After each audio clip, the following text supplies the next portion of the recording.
Welcome. Oops. Wrong microphone. Welcome to YouTube. Uh, damn it, fucking wires. Uh, so, uh, yeah, the figured do an open show tonight. Uh,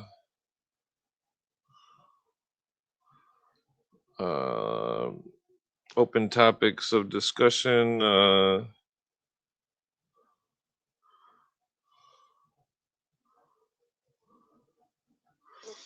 What was I gonna get at? Yeah, there's pretty good conversation last night with the Robert dude. Let's see here.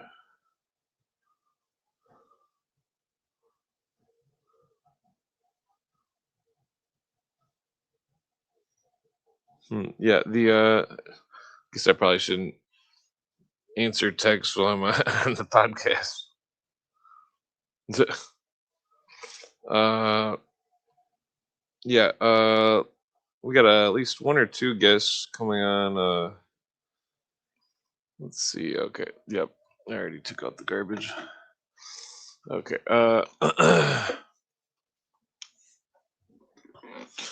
Yeah. So, open topic. Anything's on the table. What shall we discuss? Is anybody there? Throw some motherfucking comments in the air. uh, I should probably roll up a joint to commemorate the starting of the episode. Yeah. So, anybody got any questions about what that episode when I was playing that those clips from Cooper? Uh, there's a lot of crazy stuff going on. They're claiming that they're going to the moon right now.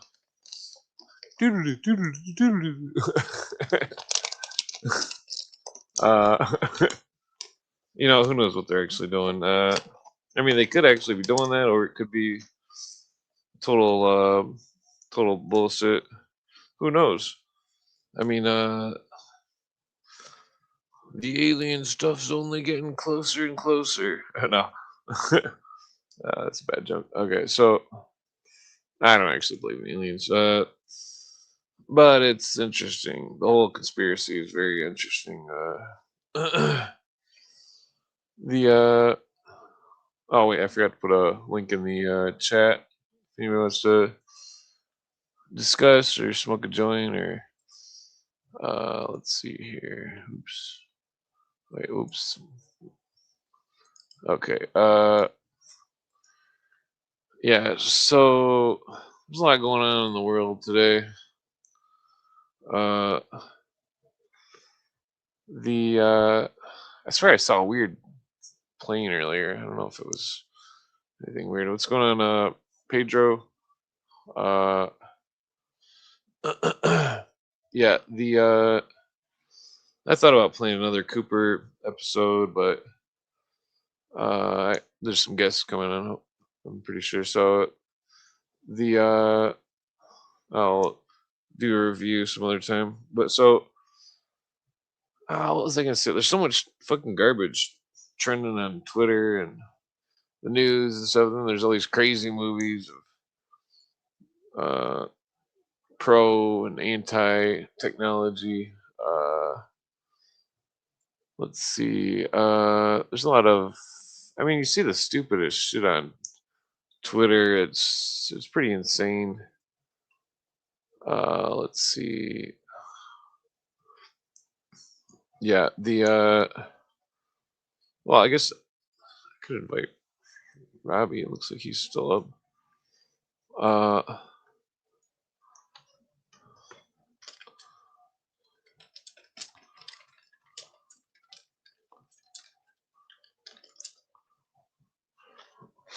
Yeah. So what was I getting at? Let's see. So yeah, the Illuminati conspiracy, the psychology of the masses, crowd psychology. People are not aware of how they're getting played. It's very funny because all these Marxists were trying to troll me on one of the platforms, and they were well, I asked just some very simple questions. Please define the words in the book from the period, which they couldn't do. And then I got an onslaught of comments from haters who, and then I found out that the person that was trolling the post on Twitter or whatever was erasing my comments, which were polite. Uh, it's like, oh, so I see all the commies acting like fascists. Well, that's not surprising. Let's see here. Commies acting like fascists. Well, isn't that just a strange coincidence?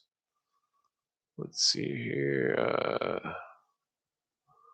Damn it. I shouldn't do two things at once here. Yeah, so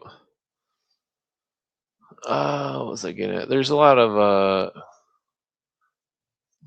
there's a lot of fanaticism going on, a lot of superstition. It's funny because I always say the craziest stories, and they're definitely not out of superstition. But so what was I getting at? The oops. Yeah, the okay. I guess nobody's showing up. Well, let's get a word from our sponsors. Uh,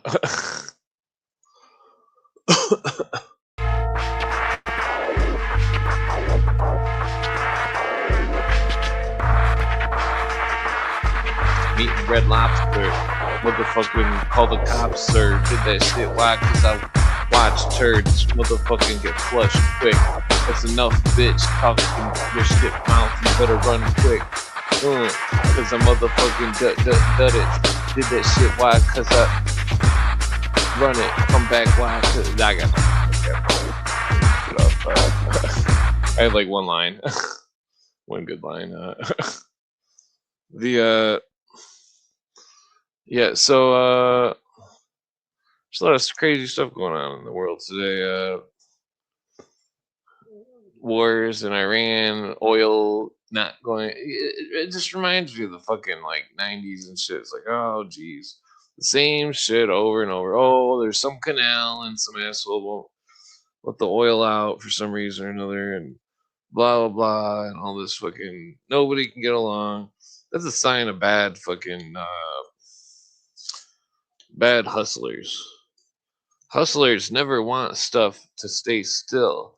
They want shit to move, like oil, money. The hustlers see it's when there's stuff not selling like oil, that there's something more to it than just what they're saying. Because otherwise they'd be selling oil like fucking clockwork, just like they have been doing. Because the people with the money, or the people with the oil that are, you know, they're sitting there out in the desert, and the fucking well, it's just bullshit. Because fucking UN won't let us drill our own oil in our own goddamn country. I mean, it's just retarded. What was I getting at last night about let's go somewhere with that whole discussion. What does it say? Taints of the horror muse.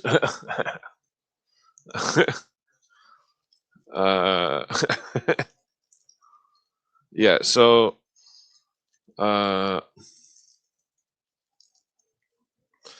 let's see here.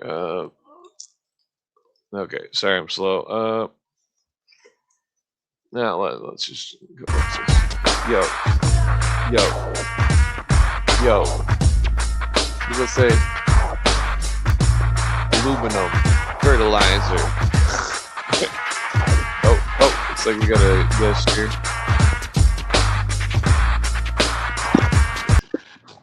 Oh, who is this? What's going on? Who are you? Can you hear me? Parlez-vous en français? Can you hear me? Hey, hello. Oh, I guess. Okay, back to this. Oh, looks like we got another. Okay. Hola. Can you hear me? Can you hear me? Yeah. Oh man, when you're talking, I can't hear you. Oh yeah. How's it going? Are you a fan of the show? Can you hear me? Hello? Can you hear me? Looks like it backed out again. Oh, go back to this. Where's my lighter at?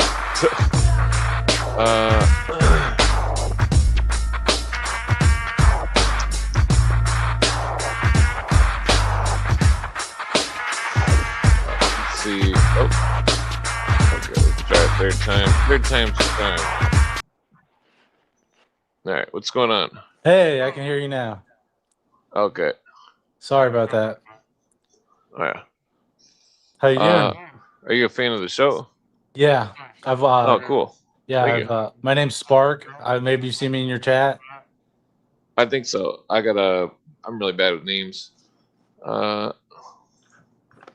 Probably. Yeah.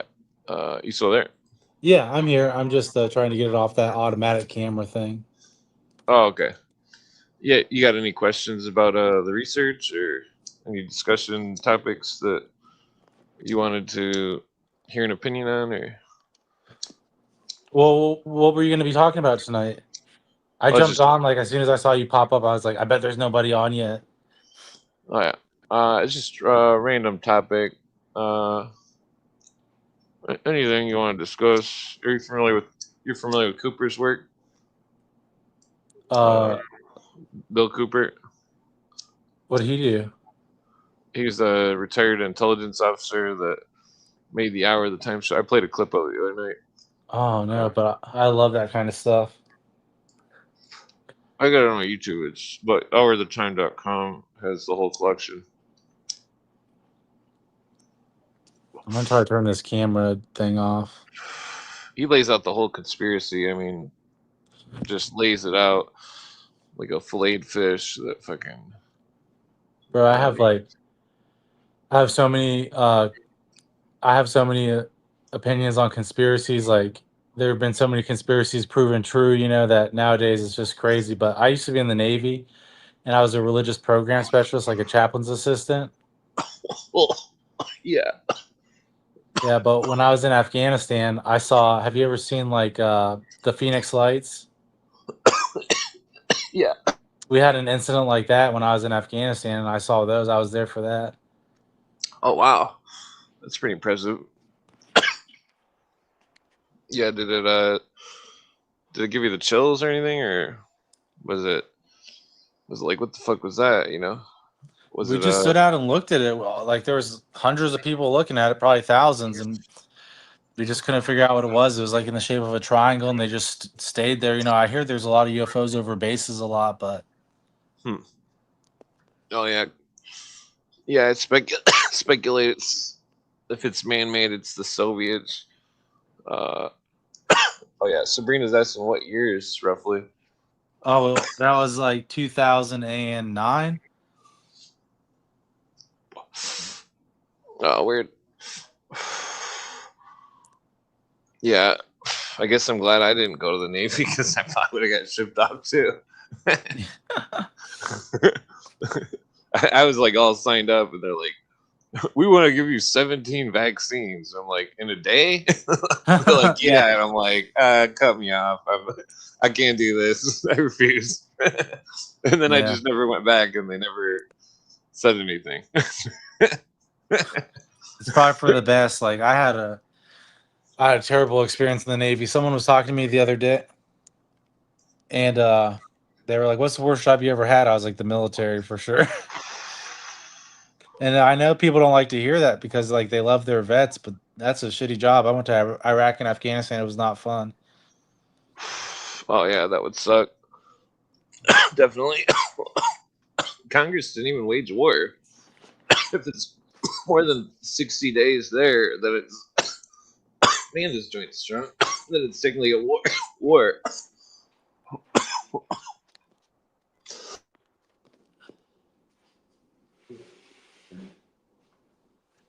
Okay. Yeah, if it's more than 60 days, I think it's 60 or 90 days in a country that it's technically a war. Yeah, my friend got freaking he fell out of a speedboat or something and ripped his shoulder or something, and he had to leave or something. That's Uh, crazy. A lot of people get hurt. I hurt my back and stuff. Like, I don't know. Like, there's just thanks to the job. But so, somebody, do you have any somebody, somebody's asking what was the Navy doing in Afghanistan? Oh, Like, I worked with the Marines as a chaplain's assistant. The Marines don't have chaplains or doctors, so they borrow it from the Navy.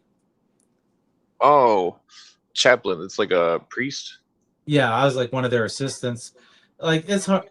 Like usually when you think that, you think like I'll be setting up church services or something, but when you work with the Marines, you're just like a chaplain's bodyguard, really, because Oh they yeah. can't carry weapons. Oh, well, that's interesting. Well, that's pretty intense. Uh, was it? Did you have to like? Was there like funerals and stuff or something you had to go to, or? Yeah, sometimes. Oh Jesus, oof. That's pretty hardcore. That'd be sad. Uh, what what got you, what made you follow my channel? Oh, I just love conspiracies, and I like hearing stuff. It's like, do you have any conspiracies that like just you have made? Yeah, things Made you believe. well, not necessarily believe, but I mean technically, I got what's her name to admit that she never seen a lynching. She never seen what? I got Pam Grier to admit that she never seen a lynching. A what? I got Pam Grier to admit that what she said on TV was not true. Oh, Uh, okay. I That's mean, what's up. I think she's a nice actress, but I mean, it's I don't know. I was giving her the benefit of the doubt. Uh, I have a friend. His name's Brandon, but he was on. Have you ever seen World News Report today? sounds familiar. Yeah, it's like an online news thing. John Kaufman hosts it, but he was on there and he was like, I'm going to school to be a social worker. So, but I have like a history like behind that. Like like when I got out of the Navy, I struggled and stuff, and I had undiagnosed some mental illness and stuff. But I just like try to advocate for those people now. But this guy is so interesting. He wasn't in the military or anything, but he's got like this belief in like aliens, and like he'll start talking about it, and it's very detailed, and he talks about like working with the CIA and stuff. And he's a friend of mine, and one day I was watching the news and they were saying like how does like this show work, and I was like, I got someone I can bring to your show who will like thinks he knows all that stuff. And he's just like told me some weird stories and what he thinks like exists and whatnot, but it's like very convincing. It's like I feel like Well, when people you believe gotta be it, careful though, because there's people out there just pulling everybody's leg. Oh, I don't Uh, think, yeah, I don't think he's lying. I think he believes it, but yeah, he might be off. yeah, sometimes people they go off the deep end. It's I mean, look at David Icke.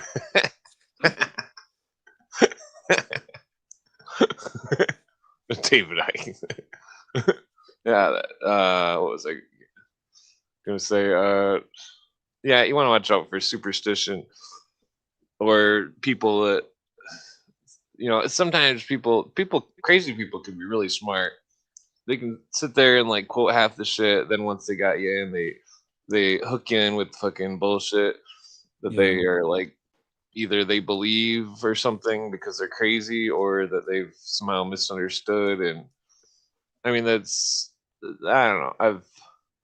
I don't like to debunk people, but I've had to debunk a lot of researchers like in my living room just watching it with my friends, and it's like god damn, I can't find anybody to like that's got the good shit, the good information, Yeah.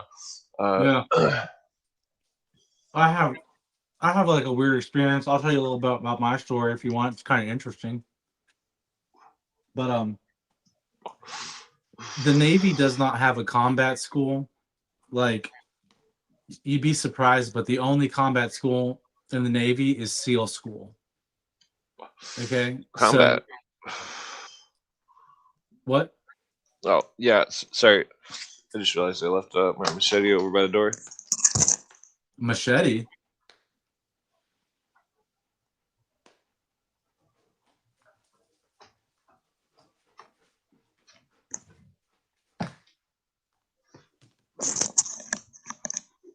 Ugh. Okay, sorry about that. You said machete? Yeah. Okay. Oh, that's what's up, dude. You want to see my sword? Well, I just took it outside when I took the trash out in case there was a coyote. Those coyotes, you never really see them, but like, I don't want to see. Oh, that's pretty cool. Yeah, it's real. Yeah, I don't want to see a coyote. That's for sure. Oh, do you live in Arizona? No, but I'm in Michigan. There's coyotes everywhere. Oh, I'm in Indiana, dude. I go up to Michigan all the time for the bud. Oh, my friend's got a restaurant there. Uh, yeah, freaking in Indiana. Yeah, there's cougars and all sorts of weird shit out in the woods. I don't know you guys have coyotes that far north. I guess that makes sense. I just don't know the area. Yeah, I usually grew up they're in on the other side of Arizona. the swamp. Uh, fucking uh, Sabrina's got a machete on her desk too. the yeah, freaking. There's definitely something weird out in the woods. I used to hang out in the woods so much. I don't like to go out in the woods anymore. Seems like it's spooky or something. The woods, dude. The woods in Michigan sound very seclusive. Oh yeah. Well, it's definitely fun until you got friends that are like, oh, I know the way back to the car, and they're like, no, that's not the direction. And then they take you the wrong direction, and you're like, oh, you fucking assholes! I knew it was the other way.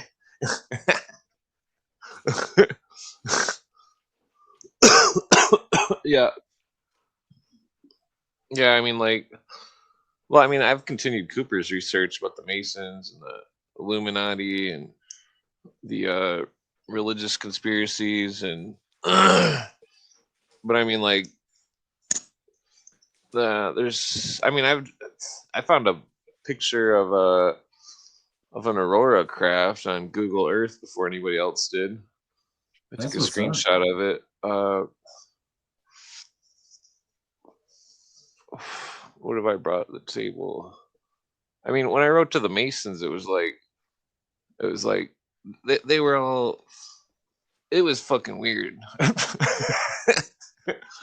Because I was just like, oh, I'm gonna write to the Masons and ask for free books, just fucking stoned out of my mind. And I'm like, there's no way they're gonna write back or anything. And then they wrote back, and then they even came to my house. So it was like, and they tried to give me, they gave me a contract for the Blue Lodge, and I'm like, I don't know, but it just seemed really weird. It was like, why does what is I don't know, the whole calendar thing. It's like that's what I wrote to him about, because I was studying the Egyptian calendar and trying to figure out exactly which planet or star was attributed to the 5 days, all five of them, and that the because I knew most of them, but like also to extend it, because the sixth day was, because I wrote about something that nobody writes about, where the sixth day of the epagomonal calendar was, which is the the leap year day every 4 years. That day is the day that was attributed to Anubis, uh, which was marked by the Sirius B or C joining with Sirius A,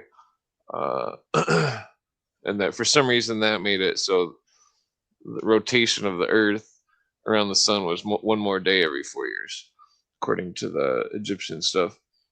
So I mean, I guess I brought that to the table. That's what's up. Well, yeah, but I mean, like, I've talked about it with other Masons, and it's like it's kind of weird because it's like you talk to certain people, and it's like you thought they were the expert, and then you find out that it's like, oh, I'm farther than they are, like, and I'm just some fool. you're the smart one. Yeah. well, I had a then, run with the Illuminati once. well, I would. They don't actually call themselves the Illuminati. I would just say that the accumulated secret societies are the Illuminati. Yeah, well, I this mean, guy said he was Illuminati. yeah, he was probably some wacko that was cuckoo on some kind of cuckoo for Cocoa Puffs and his crack pipe. Maybe. It's pretty weird. I've ran into those people a million times. It's like, no, you're not. Have you ever seen anything weird like magic or anything? Magic? Only from ayahuasca and stuff. I mean, I've seen people mesmerized by occultism over and over for. Yeah, Like, I I've used seen to go out some with that weird cougar shit. chick. She was totally brainwashed in that shit. I was like, man, this lady's crazy. I'm like, fucking. Her mom was the head of the Eastern Star. She was a member of all these different secret societies and stuff, and she believed in all the wackiest shit you could possibly think of. the no, which I wouldn't have believed her, but she bring back all sorts of weird artifacts and shit from other countries, and it's like, what the fuck? It's like, where the fuck? I don't know. People are weird. People are. I bet your money right now, somebody in some temple in Egypt or some shit is. They just paid like 10, 20 grand to dress up like an Egyptian and dance around with a bunch of rich losers that are Yeah. imitating some kind of secret ritual or some shit that they think is gonna bring them everlasting health or some kind of bullshit like that. I mean, that's Probably where it not gets. far from right. It's all just a big circus. It's all a bunch of clowns. They don't have any real magic. They're just all fucking. There's a weird vibe when you get around some of those people where it's like it's the same weird vibe as like somebody that's like super religious in a bad way. Where Oh yeah. they're like trying to push everything, and it's like, I just if something's true and if something's the truth, then there needs to be no disguise, and that truth has no mystery, and that every religion, every secret society, they all have these mysteries and stuff. But it's like, well, I don't want mysteries. I want the truth. I want to know the truth, and I don't care who it hurts. Well, I mean, Yeah. metaphorically speaking.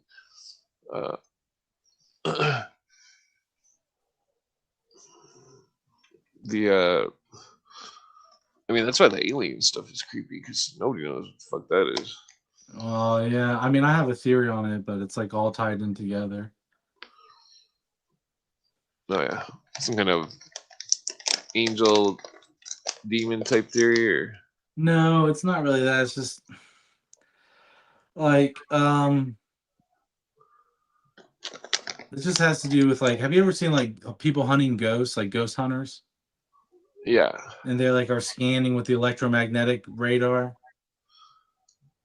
yeah, Yeah, when then they pick up a lot of electromagnetic energy, and they'll be like, "Oh, there's like spirits here." Well, like humans, just in general, well, everything, but humans in particular, we send off a lot of electromagnetic frequencies. Like if I had thermals on right now, you would be lighting up, you know? Hmm. So Yeah.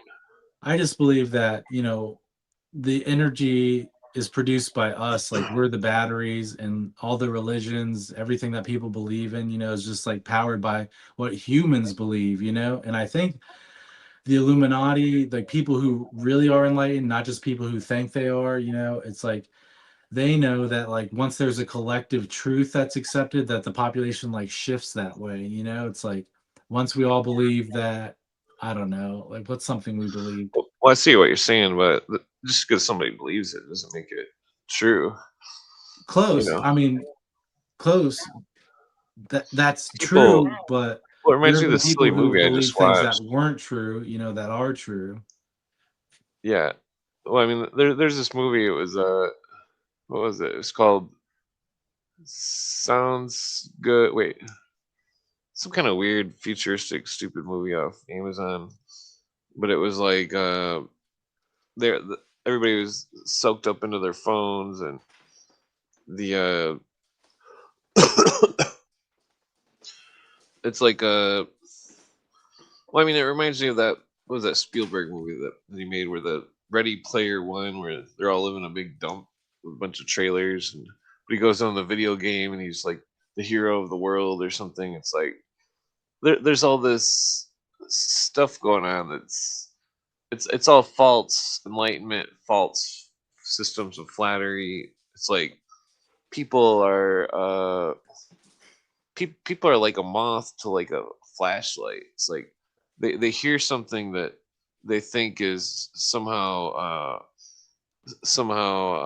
occult, and that and it's like when that book The Secret came out. It was some Oh, kind I of read that. retarded book, but like that's they're it's like they're preaching occultism for dummies basically in those books, and like Yeah. In it's well, they in that want you book to it believe says that in they that book want. this oh sorry, go ahead. Well, like over almost 18 years ago, I believed in the Christ consciousness bullshit, and I was a victim of it from believing in it because I looked like an idiot and fucking Oh, and that they create delusions of grandeur and fucking that they get people to exercise those delusions of grandeur, and that's how they work their illuminism, and that it's a dangerous thing because it's like making everybody out of touch with reality. They think that their own reality is somehow a separate thing, and it's like, well, if I'm walking on the street and some mugger like decides he likes my shoes, then all of a sudden my reality is no longer, you know, my reality all of a sudden is uh, getting jumped. My shoes are getting stolen.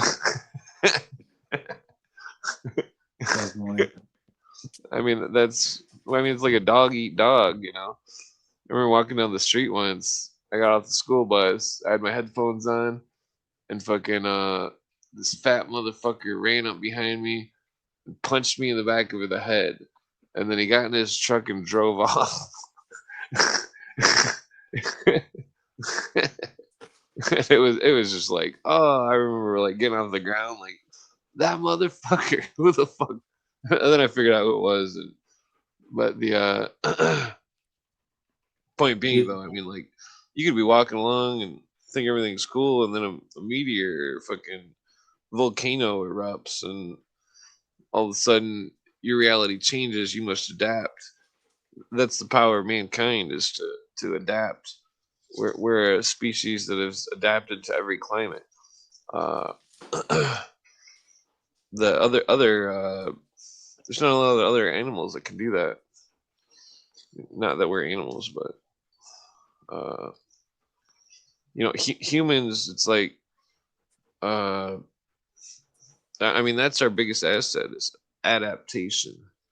That's where like predatory animals like lions or jaguars, or that they they think, and that they think much stronger than some kind of plant eater or something, and that that there's it's like when an animal hunts a mouse, it's not following the mouse.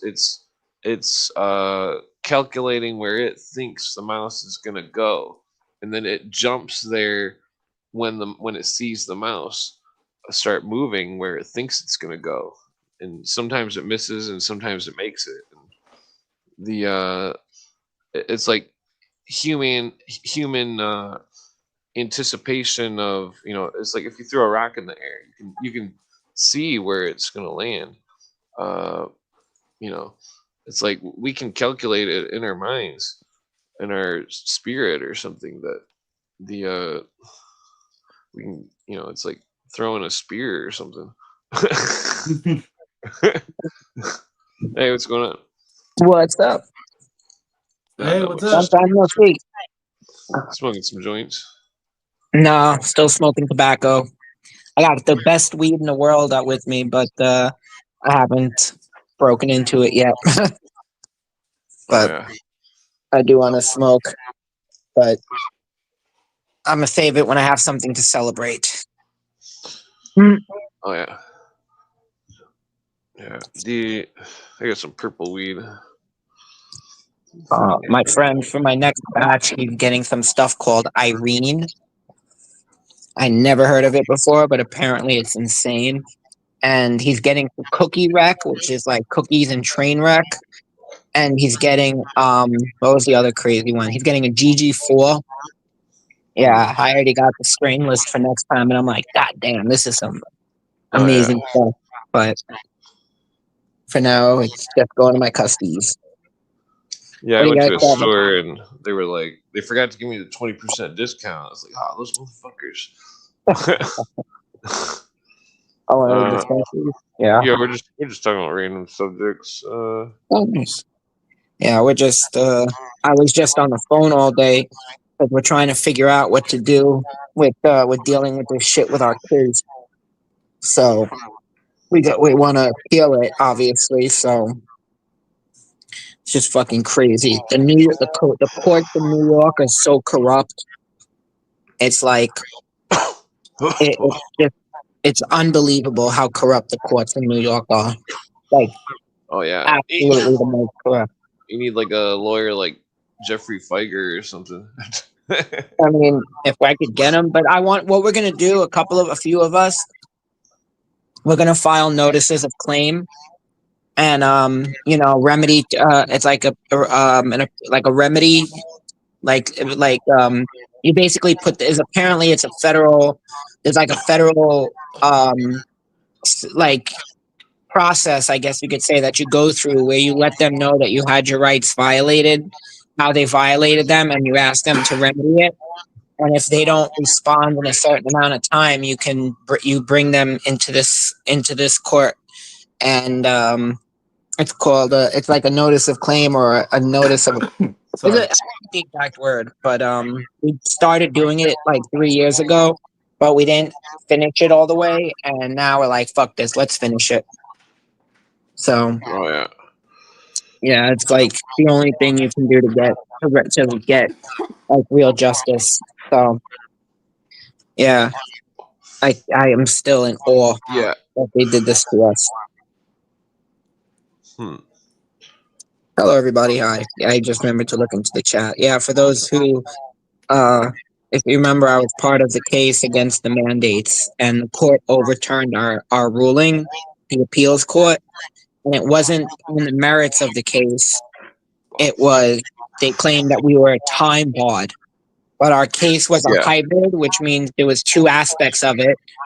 And they didn't even touch the aspect of it that we were well within our 3-year limitations for. And Article 78, our original judge made a very descriptive and very clear, following case law, why we were still within the time frame of our Article 78. And all they did was they said, "Oh, you guys filed too late, overturned." Those bastards. They always pull shit like that. What's up? They always pull shit like that. That's how they took away my parental rights. Like, oh, you didn't you didn't make an appointment. It's like I got the fucking proof that I got the and I had all the proof that I made the appointments. Wow. They're like, oh, you don't like vaccines? We're gonna terminate your rights. Stamp, fucking those Yeah. bastards. That's terrible, Yeah. dude. I'm sorry, dude. I got 2 stepkids. One of their dads is a cop, and he's like an asshole and was like abusive to her. But like Yeah. the way the courts are is just like so messed up, you know. I'm a disabled yeah. veteran, and it's like me and him butt heads all the time because it's like he's currently a cop and I'm like former military. Oh. He just thinks like corporal punishment is like the way to go. You know what I'm saying? And if you know today's kids, it's like they're so informed and stuff. They're so smart. They just know what's good for them and what's not. And if you can just talk to a kid, they're smart enough to figure things out. So it's like I don't get the point in spanking a kid, hitting them, whatever. But cops have a very high abuse rate. Like if you just look it up, they have like a high domestic abuse rate. So I always thought that was weird. He'd become a cop, but Yeah. it's like he didn't get his parental rights taken away, and he should have. So it's like you got yours taken away, and that was nonsense. But it's like you're right, he's fucking in the wrong, and the courts are just skewed. Yeah, it's sad. It's all pure stupidity. Yeah, there's no logic to a lot of it. There's no rhyme or reason. The courts, like, there's an old joke. What do you call a lawyer that doesn't know the law? Your Honor. That's actually a good one. And, it's so true. It's so true.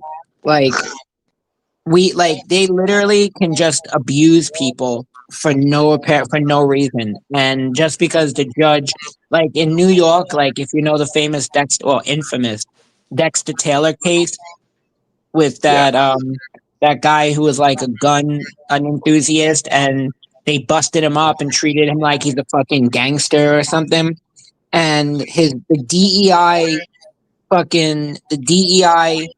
ideologue judge in his case, her name was Darka Arba, some nonsense like that. And she literally said, the Second Amendment doesn't exist in my courtroom. Oh, yeah. I'm familiar with this case. I tried to tell the dude he needs to get a new lawyer because his argument's not going to work. He's going to be fucked. And then he blocked me. Who, Dexter Taylor? Wow. Yeah. And then his friend Carl, who had like 100,000 followers, who thought I was cool, but I couldn't get him to come on the podcast. But he's like, I'm like, dude, what's up with your friend? I was like, he's gonna get thrown in the slammer for the rest of his life.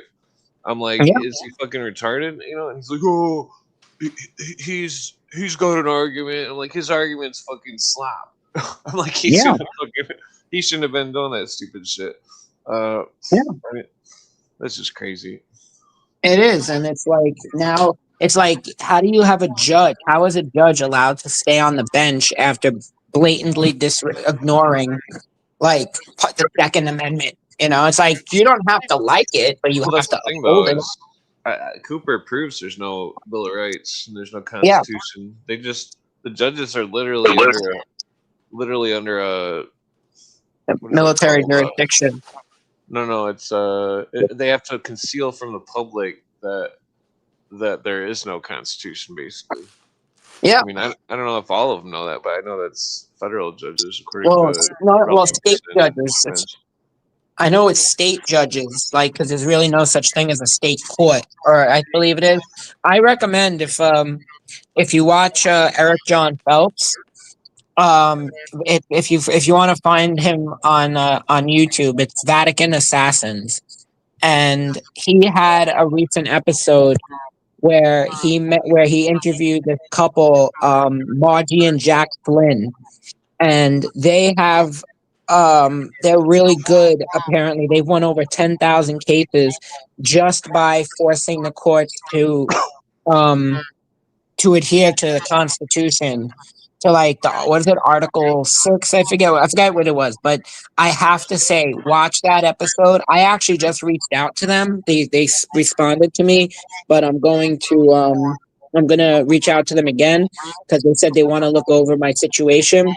But I want to figure out a way that we can go after the city and we can go after the city for what they did to us with their help. And that's like, it's kind of like the notice of claim thing that like I was talking about. Like they have Yeah, probably something similar to that, but they have more expertise on it. this But is a crazy idea, but what if you found a mafia lawyer? I'm about to be a Seriously. social worker. I mean, they don't really advocate for have people all anything. the time, dude. Like What's that? I answer crisis call lines. What, for like mentally ill people or something? No, for people in crisis, dude. Like if you're Crisis? about to get beat up, you need the police.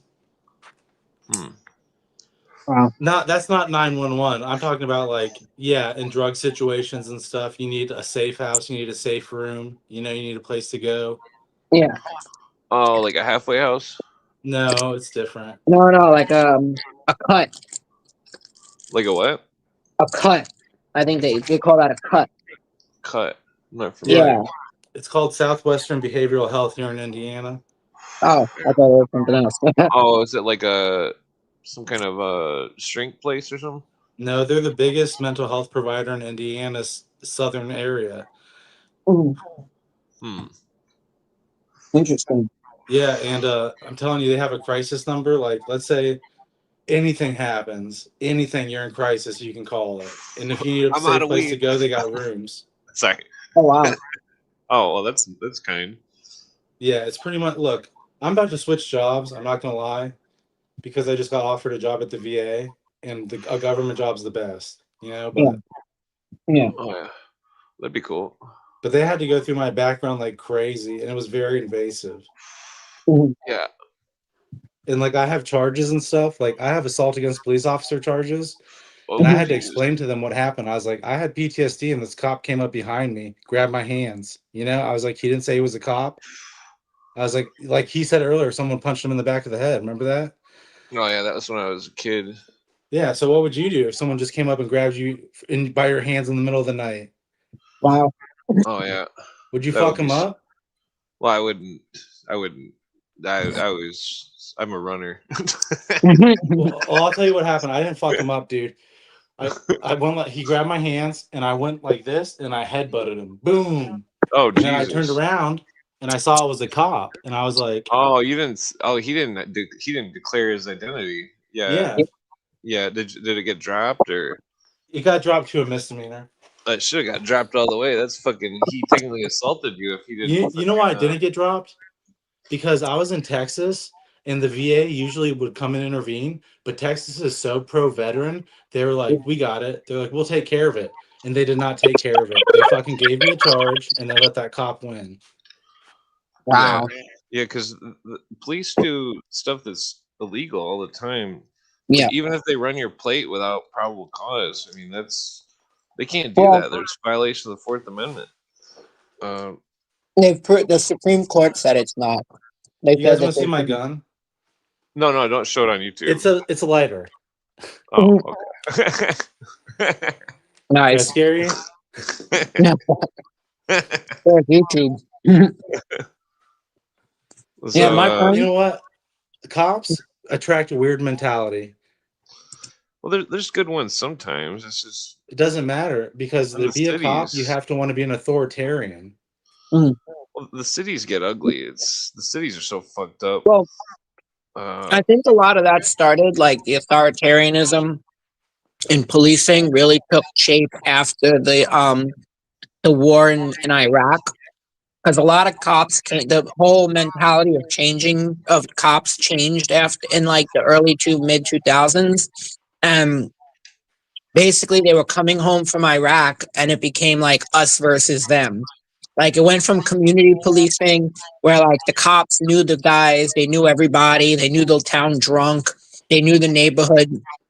It went from that to it's us versus them. Everyone's out to kill you, everybody's out to, harm you. Like take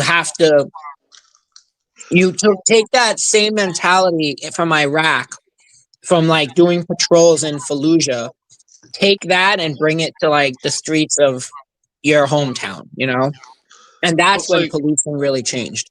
they don't I understand think you're that there's right, but let me not a add lot to of that. crime. Okay. This Sorry. police officer, when I turned around, he went and tried to pull his gun out. Oh Okay. shit. And I was like, I'm not gonna let you shoot me. So I slapped the gun out of his hands. Jesus. Yeah. Whoa. And then I put my hands up and surrendered. But I wasn't gonna let him shoot me. Oh yeah. Well, just make sure you don't do anything like that again, because fucking the I have an uncle who was a police officer, Mhm. and he retired from the police, like head of the Boston police force. His two sons are lawyers, and after he retired, he was in the Navy too. But after he retired, he became Secret Service. oh Jesus. Yeah, look him up, dude. You'll love No, this. no, I'm not gonna look him up. He wrote Oh. he wrote a book, and he's been on America's Book of Secrets. Oh wow. Interesting. It's great. I was gonna say, my friend is he just actually, it's funny because he just messaged me. I was gonna mention him before, and then he literally just messaged me now. Oh yeah, your A friend of NYPD mine. friend or whatever. What's up? Your friend that's the police or whatever. No, he's a Navy vet. Oh, okay. He's a guy I used to be roommates, and like we're friends ever since. And he's a Navy vet, and basically what happened is he got like, because the VA psychiatrists are like crap usually, and he wanted to get rid. He got rid of. He said like to his psychiatrist, like, you're an asshole or something like that. Like that he like, and the VA cop, the VA psychiatrist called the state police on him to go to his house. They were like, oh, he's gonna self-harm or something like that. Oh my god. And the dude literally opened the door to like Florida State Troopers and a fucking helicopter flying overhead. Jesus. Yeah, they literally got it. He put them in such a, like, oh my god, he's gonna do something, that they ended up having a helicopter to come to like basically fly over his house while they knocked on his door. Oh yeah. When I was a kid, I seen a drug bust with a helicopter out in the country. It was crazy. It was badass. I was like, whoa. But Sabrina's here. Oh, what's up, Sabrina? Can you hear us? Hi. How's it going? I love it. Good. Hey, how are you doing? How is everybody? Pretty good. It's interesting. You were talking about policing, and I don't think it's any accident that when did police departments start militarizing their forces? After the war in Iraq. 80s. No, it wasn't like So the you think 2000s. like Desert Storm? No, Well, there the was second war. there was a thing that Linda Thompson thing, America Under Siege. She talks about it. 2012. 92. Yeah, that's what I was was thinking around Desert Storm is Well, when I before was a Iraq. kid, No, Danny? I remember it after the 2000s because I used to get stopped and searched every Friday night coming home from my girlfriend's house in Brighton Beach when I was a teenager. She lived in. I used to get stopped, and the cop would literally just screw you and like pat me down and search my pockets. Yeah. They were a lot more brutal. When was Giuliani mayor? Giuliani. Did Giuliani? He had the stop and frisk, right? Well, that was yeah. Go ahead. Giuliani had the broken windows policing, and I don't consider that to be militant. I consider that to actually have been decent because, they've done studies where like people who are willing to commit small crimes will also, like if you're willing to jump a turnstile and like when I was growing up, if you jumped a turnstile in the subway, you spent the night in jail. And we used to have friends who got caught doing it. And we'd be like, oh, where's Bob tonight? It's like he jumped the turnstile at West 4th Street. So now he's spending the night in jail. That would suck. What if you crawl under it? What's up? Man, when we had to do it, like if we didn't have money for the Metro card, or like, we got into a situation where we had to like jump the turnstile, man, we would wait for the train to be almost in the station, jump the turnstile, then run up and jump on it really quick. Yeah. But it was like harrowing. Like it wasn't like it is now. Like I was up in the Bronx a few weeks ago when I applied for that job, and I'm sitting there, and like whenever you scan your card on the bus, it beeps, and it's literally like 100 people coming on the bus, 1 or 2 beeps. Yeah. Hmm. Yeah. Well, Yeah. I know from what I've read, New York City in the 70s was atrocious. Muggings, it was horrible. But it wasn't until, I remember going a decade ago to New York City, and it was still safe. We were walking around at 11 o'clock at night, Yeah. and I never felt threatened. You could walk through Central Park. It was great. But it obviously it wasn't always like that. But muggings are back, right? Yeah.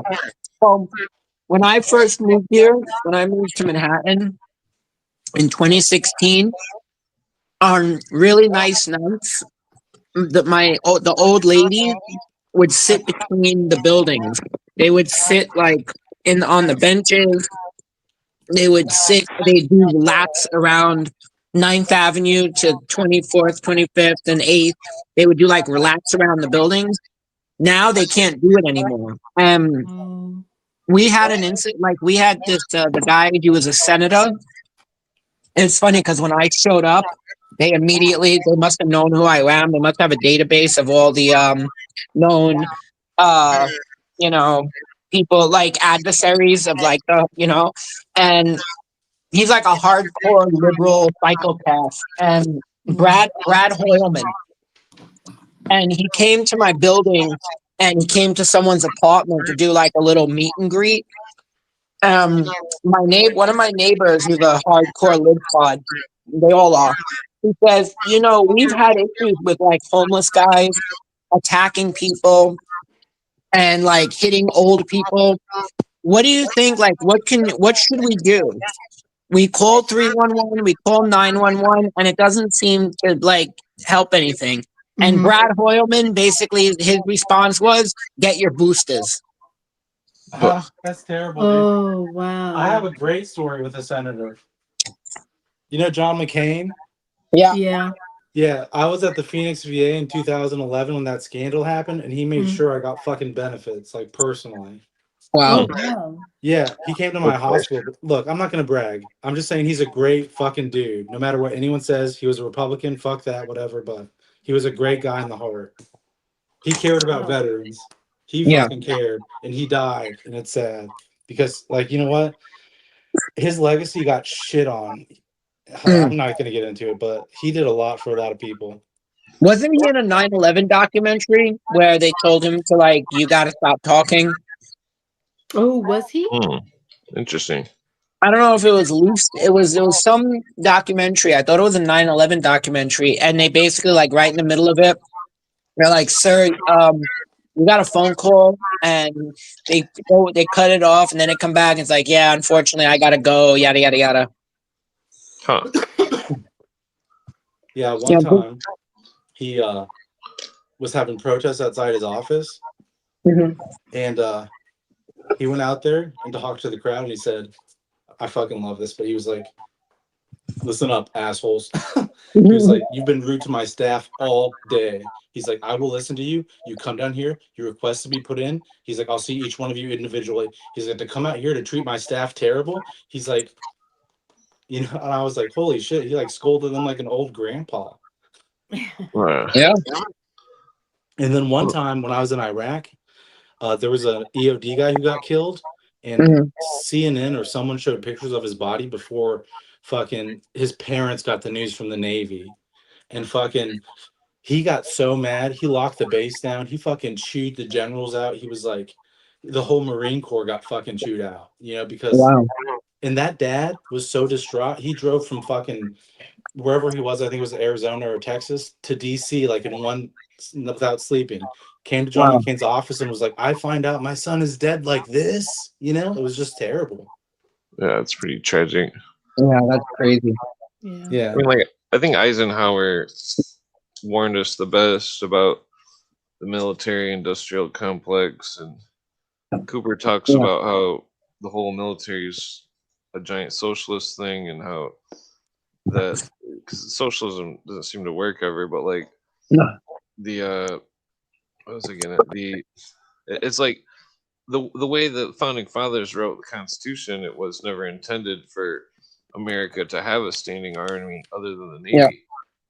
And that it's like before World War One, the militia fought 90% of the wars, and Yeah. that was the American way. And Dude, that the Yeah. real hero is the citizens. Trust Yeah. me. That's the real hero. Like, I you mean- guys, people don't even fucking know. It's like I heard a story today. A dude said, "Yeah, I was gonna join the military, but they kicked me out because I had mental illness." I was Yeah. like, I was like, you know what? The military caused my mental illness. I was like, so trust me, you got off better. You know? That's nice. Oh, yeah. Catch 22. They wouldn't let me join the military because of my mental illness. The military gave me mental illness. Yeah, and this is funny too because the military's bad. I will say that, but Mhm. the VA is good. yeah, The VA tries to help veterans. The VA is aware of what the military does. The VA does its best to fix them. And I'm telling you, the VA has been fucked up for a long time, but the doctors who work there take pay cuts. The nurses who work there fucking work long hours. You know what I'm saying? It's like the peer support that worked there before I was applied for this job just died. You know, Mhm. he didn't even get a pension. He didn't even get to live it out. No one knows why he died. oh yeah, that's It's sad. crazy because my friend, he like my Navy vet friend. He's from Michigan. He lived in New York because we were roommates in New York, and then he moved to Florida, and he was surprised because you would think Florida would be a lot more like better to its veterans. And he said, "Man, the in New York, it's so much better." It's like the way that the VA works in New York, the way that they treat veterans in New York is completely like night and day from compared to Florida. I'd say the best is Colorado. Mm. I know that's an oddball, but I was down there one time at the Colorado VA, and an admiral walked through, a fucking Navy admiral, and I was like, "That's fucking right. Inspect this motherfucker." You know? Hmm. Wow. Yeah, I think there's a lot of weird stuff going on in Colorado. That Oh, huge yeah. Yeah. underground bases, and I mean, I'm assuming it's some kind of giant thing for people to go to if there's a meteor or something. Yeah, that's where NORAD operates. So if there's a nuclear bomb, the president will fly there. The Rockies make a natural shield. Yeah, Or who knows? I think there's something better than NORAD. I think it's outdated. Well, they have the There are a Golden lot of Dome. underground bases in this country. Yeah. Well, supposedly Colorado is going to be like the capital of the New World Order. Like, I mean, I heard something to that effect. They tried, but Obama shut that shit down. That's my conspiracy that I heard, at least. Hmm. Obama shut what down? Look, I've heard that the Colorado is the Illuminati headquarters. Like, I've heard that before. Okay.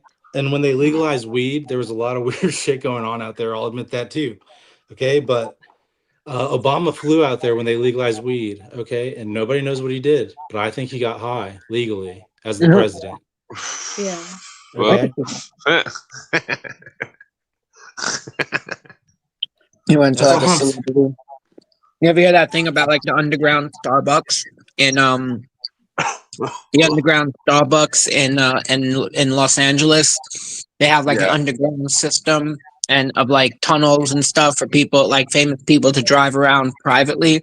They have a Starbucks down there, so maybe they have like a dispensary. Oh, thank you, for, like, Melissa famous people. or Melly. I don't have my glasses on. Sorry. I heard there's one in Vegas too. Some kind of underground road or something. Stores. Oh, who's this? Who says they lived in Colorado? Colorado absolutely is. I've lived there and have seen all. Oh wow. Dude, Colorado is where I had to run in with the Illuminati, and fuck them. MM. No, I'd be very superstitious on anyone calling themselves Illuminati. Yeah. Yeah, trust me, so would I, but sometimes it's weird. Like in this story, the police picked me up for no reason. Okay, just Oh, wow. picked me up off the street, and I was like, "Why did you guys arrest me?" And they're like, "Didn't say nothing." Took me to jail, put me in a cell with this dude who copied my last name. I've never met anyone else with my last name, and he's an inmate in there. And he says, "I'm in the Illuminati, and I've been put in here to watch you." And I was like, "Whoa, bro, whatever's going on, I don't believe in it, and I want out." You know? He was But trust probably me, fucking with you. like Sometimes people are, they can see when someone is, mentally you know, ill.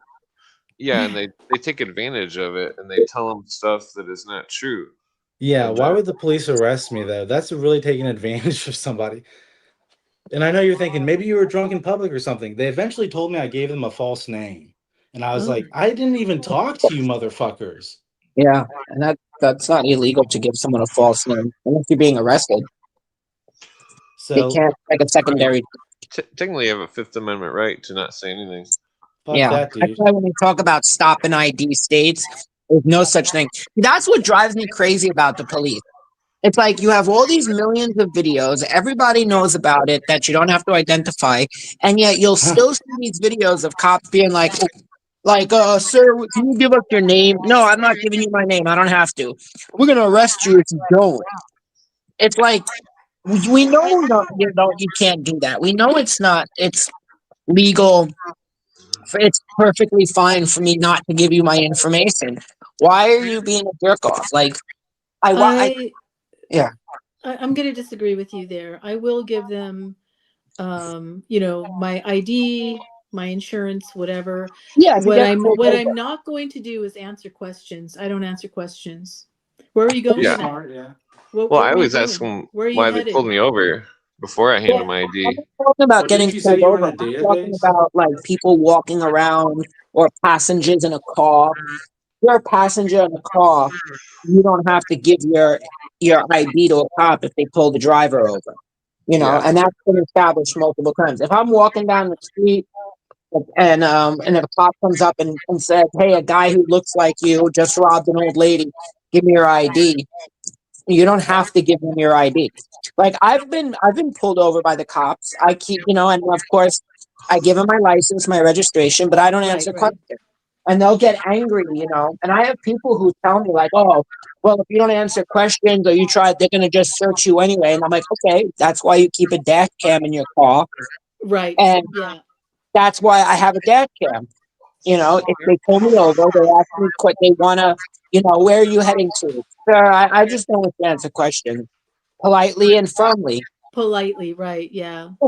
I don't answer questions. If they ask where you're going, it's like, I plead the fifth. Yeah, and then Right. Am I free to go? yeah, exactly. Nope, I'm Well- arresting It's you. free to go. It's like shit. Well, what's funny is that if a cop is behind you and you turn right 5 times, Yeah. that they can't technically follow you unless they have probable cause.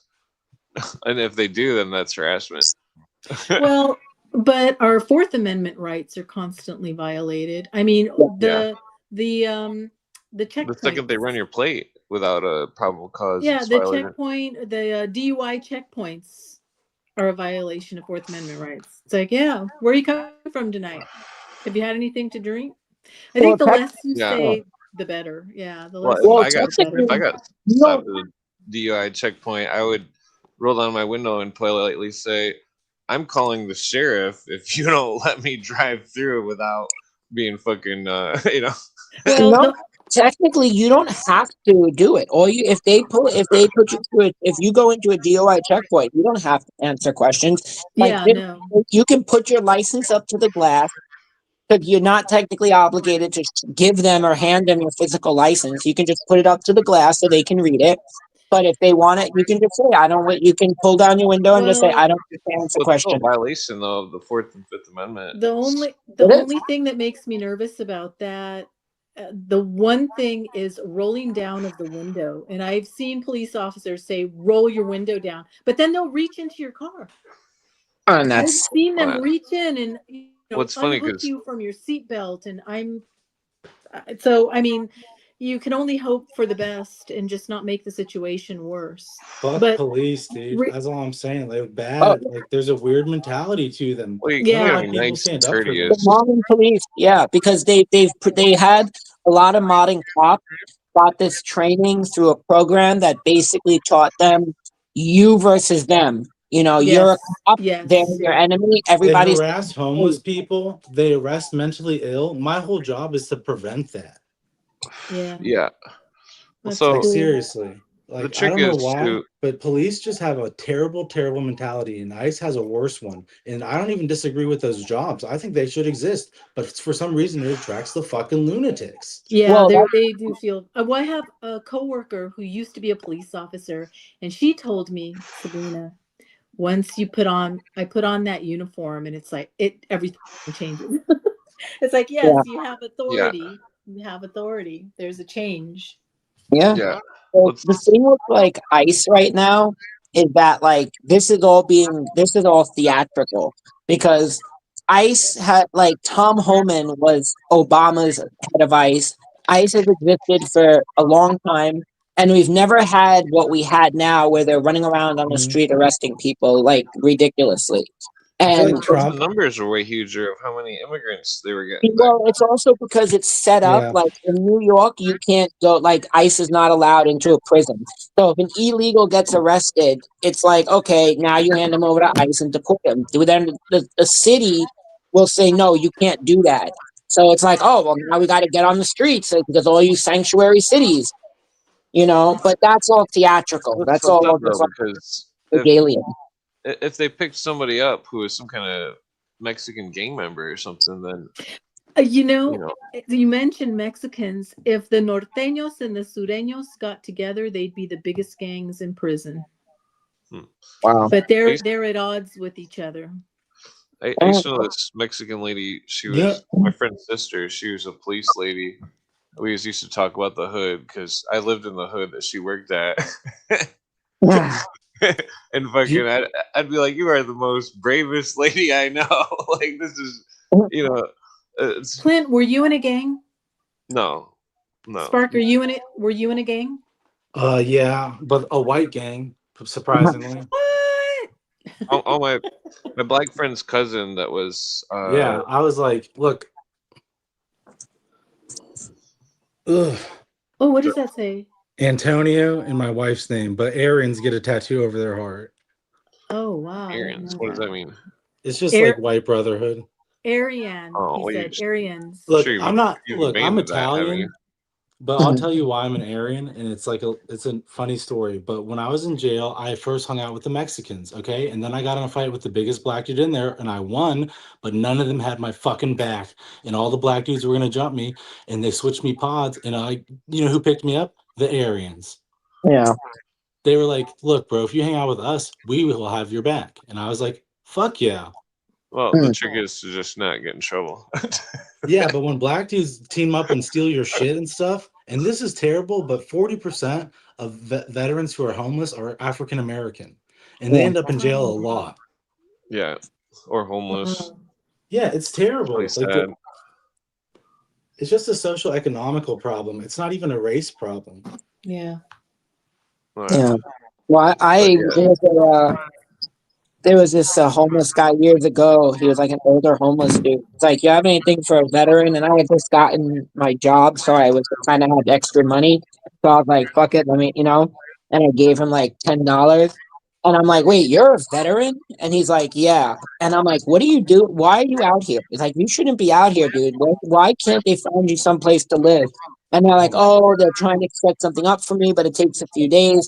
I'm like, so they can't put you up in a hotel room for a couple of nights? Like, they make you sleep on the streets while they wait to get you like accommodation?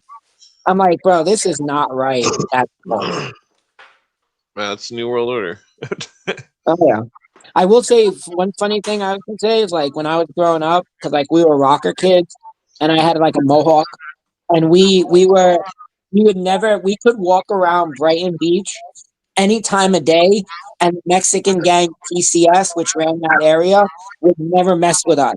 And the reason is because we went to high school with the brother of the head of the gang, Pablo.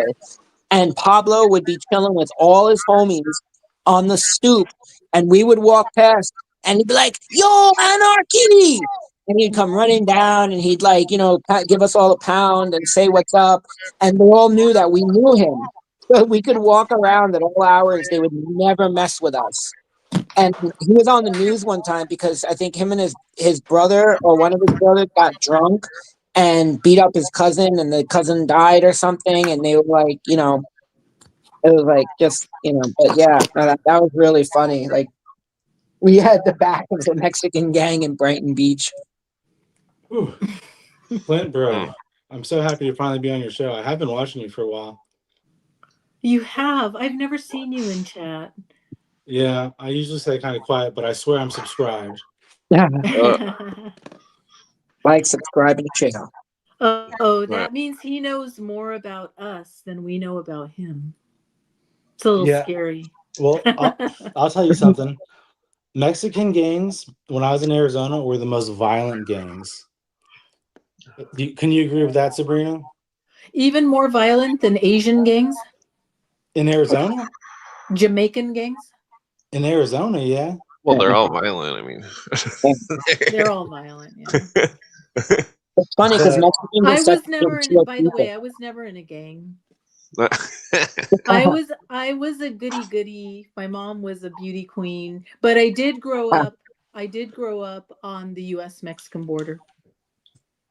And I am Latina. My mother was a Mexican. So I was kind of on the periphery. But I've talked to people over the years, and people who've gone to prison, and have told me, as you probably know, as soon as you get in, they want to know what you're in for, and you've got to quickly align yourself with your group. No, I don't know. I've only been to the county That's jail. what I've heard. No, this is prison. This is Thank prison, God. not jail. Not jail. Yeah. Well, one of my friends, he borrowed his mom's car when he was 17, and fucking the police starting to throw his mom in jail or throw him in jail. Mm-hmm. And, he had to go to prison for borrowing his mom's car, and then when he got out, he was like 18 or 19 or something, and it was like, I think I met him. I didn't know him before that, but like, his mother reported her car stolen by her son. Yeah, and then she found out that he borrowed it after she'd already reported it. Wow. And so they told her that either they arrest her for reporting a false crime or they arrest him for stealing the car, and that he was. And this is in Michigan? Yeah, he was a little kid, and he went to Jackson prison, and it was like, it was fucked up. It was like, he had all sorts of weird stories. It was spooky. Nobody knows if something fucked up happened to him or anything. When I got out of jail in Texas, I got a job working for an Aryan dude doing landscaping for a whole summer, and he was in prison for a long time, and he told me some very violent stories. You know, and I was like, prison is different than jail. I've only done 6 months in jail. That's what I've heard. Jail. Okay. The most violent thing I saw in jail was a dude commit suicide. And that wasn't somebody stabbing somebody, so that's different. Yeah. Well, when I was in jail when I was 17, I was playing basketball, and this dude broke his leg when he tripped over me. That's kind of your fault. They thought I did it on purpose, and I'm like, no, because I was just fucking guarding, and the dude just fucking was. I'm like, the dude. I'm like, this is jail. We're playing basketball.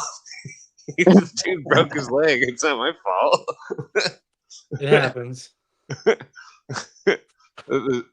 Kids get hurt in strange ways, Yeah, I accidentally broke somebody else's arm or something too. I don't think kids get hurt like they used to, at least when I was growing up. I used to go to school, and I was used to seeing kids in casts. Leg casts, arm casts. Now I see kids outside, and they've got all this padding on. Yeah. In my building, we didn't have padding. Yeah, and we barely wore helmets. In my building, the housing development I grew up in, we used to have a playground in the middle of the thing, and had like a jungle gym and all this other stuff. and a girl fell off it, broke her arm, and her mom sued our buildings because there was nothing to like, no padding. But then they Oh redid my the god. playground to get rid of like anything that's like can be potentially like hung on. And then the kids stopped going to the playground altogether. They tore it down and extended the parking lot. Yeah. Huh. Yeah. Well, notice how when we go to hotels, I know hotels, when I look at old movies and footage, they all had diving boards. The swimming pools had diving boards. The pool, the one end of the pool was deep enough for a diving board. Not anymore. All new hotels, the pool depth is 3.5 feet. Yeah. We Yeah. can't have nice things because Americans are litigious. Yeah. I could never go to a hotel if the pool didn't have no fucking depth. What? When I was in summer camp, That's just crazy because the only reason I would ever go to a hotel is just to fucking swim in a go pool. sit in the pool. Yeah. Yeah, I love Yeah. pools. When I was in summer camp, there was like in the beginning of the summer, you had to take a swimming test. And if you didn't pass the swimming test, you got a red tag on the board, which means you could only stay in the shallow end of the pool. And we were I started going to camp when I was 8 years old. So I had to do this every year, starting from 8 years old. And if you wanted to be able to swim in the deep end and go off the diving board, you had to take a swimming test. And part of the swimming test is you had to tread water for a full minute in the 8 feet deep side. And you had to pass that test. You had to get a blue tag, which allowed you into every part of the pool. You could retake it if you failed it, but you had to get one of those because otherwise you would be made fun of. Like, yeah, you would never live it down. It's like, Bob has a red tag. Stay in the baby pool. And it's like you're 8 years old. It's like, Do they still do that in schools? Because Danny, I had to do the same thing, and it started in the 3rd grade. So they took us to the pool, and they gave you swimming lessons, and then exactly what you said, you had to go through the test, and then you couldn't go to the deep end if you didn't have, the little tag. I don't know if they do that anymore. I don't think they do. I don't think. Yeah, they used to always swim in lakes. The lakes, the fish would always touch your feet and always creep you out. Like, Leeches. Michigan has leeches, right? Yeah. Well, I got a funny story. Me and my friend we were kids, and there was this big water river thing under the road, and we kept going through it, sliding through it, and it was because it was like a water slide. And then like the 6th time we slid through it, I get out, and my friend's covered in leeches. He's got like 50 leeches on him. Oh, wow. And then I only had 1 leech on me on my foot. Now, I've heard that leeches, when they attach to you, they don't hurt. They've got something numbing when they attach themselves to you so that you don't feel any pain. Yeah. Is that true? You didn't know you had leeches until you got out and you saw leeches, right? Well, I only had 1 leech. He had Or like a 50. Wow. It was pretty What funny. about Indiana? Do you have leeches? I love Indiana. I don't know. I don't like to swim. Oh, yeah. What? Who doesn't like to swim? That does not compute. I went through terrible training in the water. Pretty much the worst water training you can go through. Oh, in the Navy. Yeah, like where they make you drown, everything. And I just don't enjoy the water anymore. I think it caused me Oh, trauma. yeah. My uncle used to do that to me. He would my step. He was not my real blood uncle. Me and my cousins would be swimming, and then he would jump in and drown. He was the wrestling coach. He would just drown us all, like like fucking. Oh, that's awful. It was horrible. You'd be like fucking hacking up water. Danny. Danny frozen? Am I frozen? Yeah, Danny's frozen. Oh. Am I frozen? Oh, he's back. All right. Yeah. that was Look, weird. dude, Man, I could have made it in the something. Navy. Yeah, I'll show you something that I'm not proud of. Like I just show my wife it, but on my tattoo, I have a tattoo of Buddha here. Like I'm a Buddhist, and I don't push religion on anyone. But on my other shoulder, I have my Navy tattoo. Mhm. You see it? There, right there. Yeah. See my class number underneath it? 369. Looks pretty cool. Yeah, dude, it has my class number underneath it. So it's Wow. like people who are really in the Navy, you can tell. One time I asked a dude what his class number was, and he said like 1910. And I was like, that's weird. Mine was 369. I was like, what are you fucking from the future? Oh yeah. So Dude, I'm just saying. I'm just There's- saying, like, Yeah. I was in training and it fucking me up, dude. The water fucks me up. My wife will tell you I hate it. Oh yeah. Wow, that's too bad. The water's great. I'm sorry. You should try there some was well, I technically I can't suggest that you try psychedelics legally. Yeah. but like go in some shallow water and get a nice buzz on. I used to teach people how to swim. Like, I'm a very good swimmer. Like, really, I am. Like, I used to teach people how to swim, and I would start with like stick your head underwater and blow bubbles, like real simple shit. But I taught Oh, a yeah. lot of people how to swim. I taught my autistic nephew to swim in one day. Like, I'm a good Oh, wow. swimmer, but I just don't enjoy it. Yeah. One time I swam out in Lake Superior and fucking almost died and like fucking I never went in Lake Superior again. Like, don't get me wrong, I'm not the best swimmer in the Navy. Like, when I was going through my hardest training, I needed someone to swim with me who was really good. But still, that being said, to complete that training, like, you pretty much have to be a very good swimmer. Yeah. Yeah. So it's like I wasn't the best. I might have been one of the worst, but I still completed it. So Yeah. I would have had trouble if I did go because I always have to plug my nose. dude, I'll tell you something, and this might sound racist, but almost all my classes were all black people. Isn't that crazy? For the Navy. Well, there is that cultural stereotype that Yeah. that they have the highest numbers of people who can't swim. Yeah, don't know- they're I don't know if terrified that's of true water, or some not. of them. Yeah, my friends in the hood, they couldn't swim. I thought it was fucked up. My black friends could swim growing up. My best friend was black. He swam awesome. We used to do flips and karate in water. Yeah. I was going to say, by the way, you mentioned with like your class number for the Navy. It reminded me of this. It was like this one of the first guys to ever deal with people who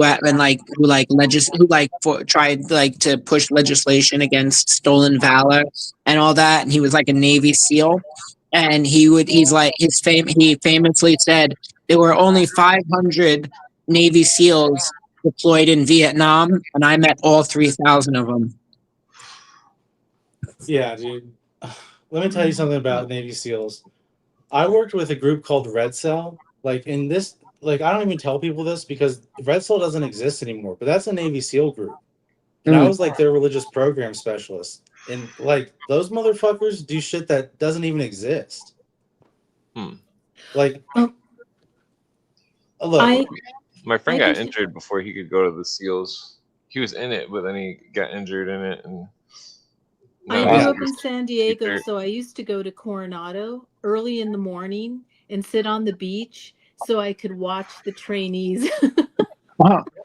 run. And they would run with their shorts, their boots, and their dog tags, and that's it. yeah, dude, Oh, yeah. fuck that. That's what I remember about we- the Navy. SEAL training sucks. I don't know why people glorize it. It is like the worst It's training in the brutal. world. Yeah, it's Yeah. brutal.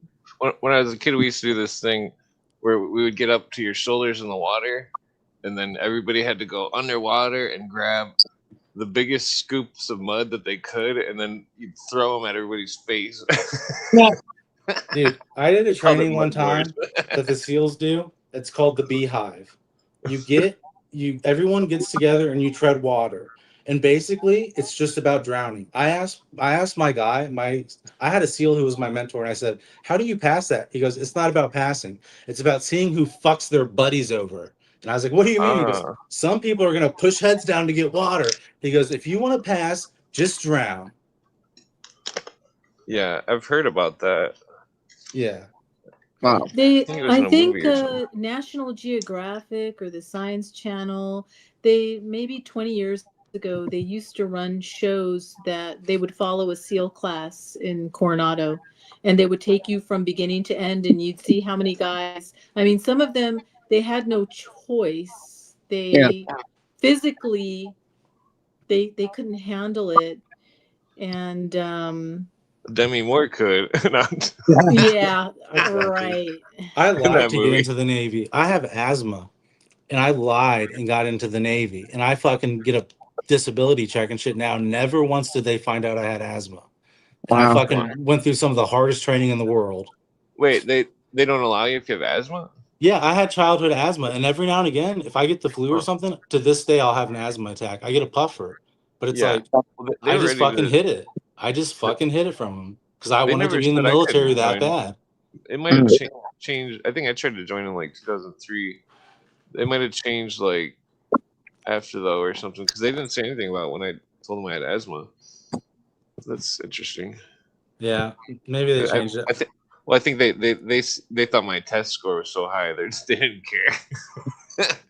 I heard if you fail the SEAL training, they force you to become, what is it, like a non-commissioned Navyman, which means that like they can send you anywhere and to do like either a cook to like a guy who scrubs tires. Like they don't let you choose an MOS. You just get No. kind of like, that's what I heard. I don't think that's SEAL true. training is watered down now. Look, I'll just tell you guys. Look, I was in Navy SEAL training. I'm sorry. I don't like to tell a lot of people, but fuck it, dude. You know, and it's watered down now. I was the last class to go through before they started sending people to Great Lakes to get pre-SEAL training for fucking months. And Wow. when I was in, it wasn't fucking we're gonna make you a SEAL. It was like tryouts, you know, and it's like you had to fucking make the team. Wow. And, Yeah. and I didn't even want to be a Navy SEAL. Look, my life is weird, but I wanted to be a religious program specialist. I wanted to be a chaplain's assistant. Okay. Right. And I got fucking talked into going through some weird pipeline because they were going to give me a 40 grand bonus, which they never gave me. And I got out early.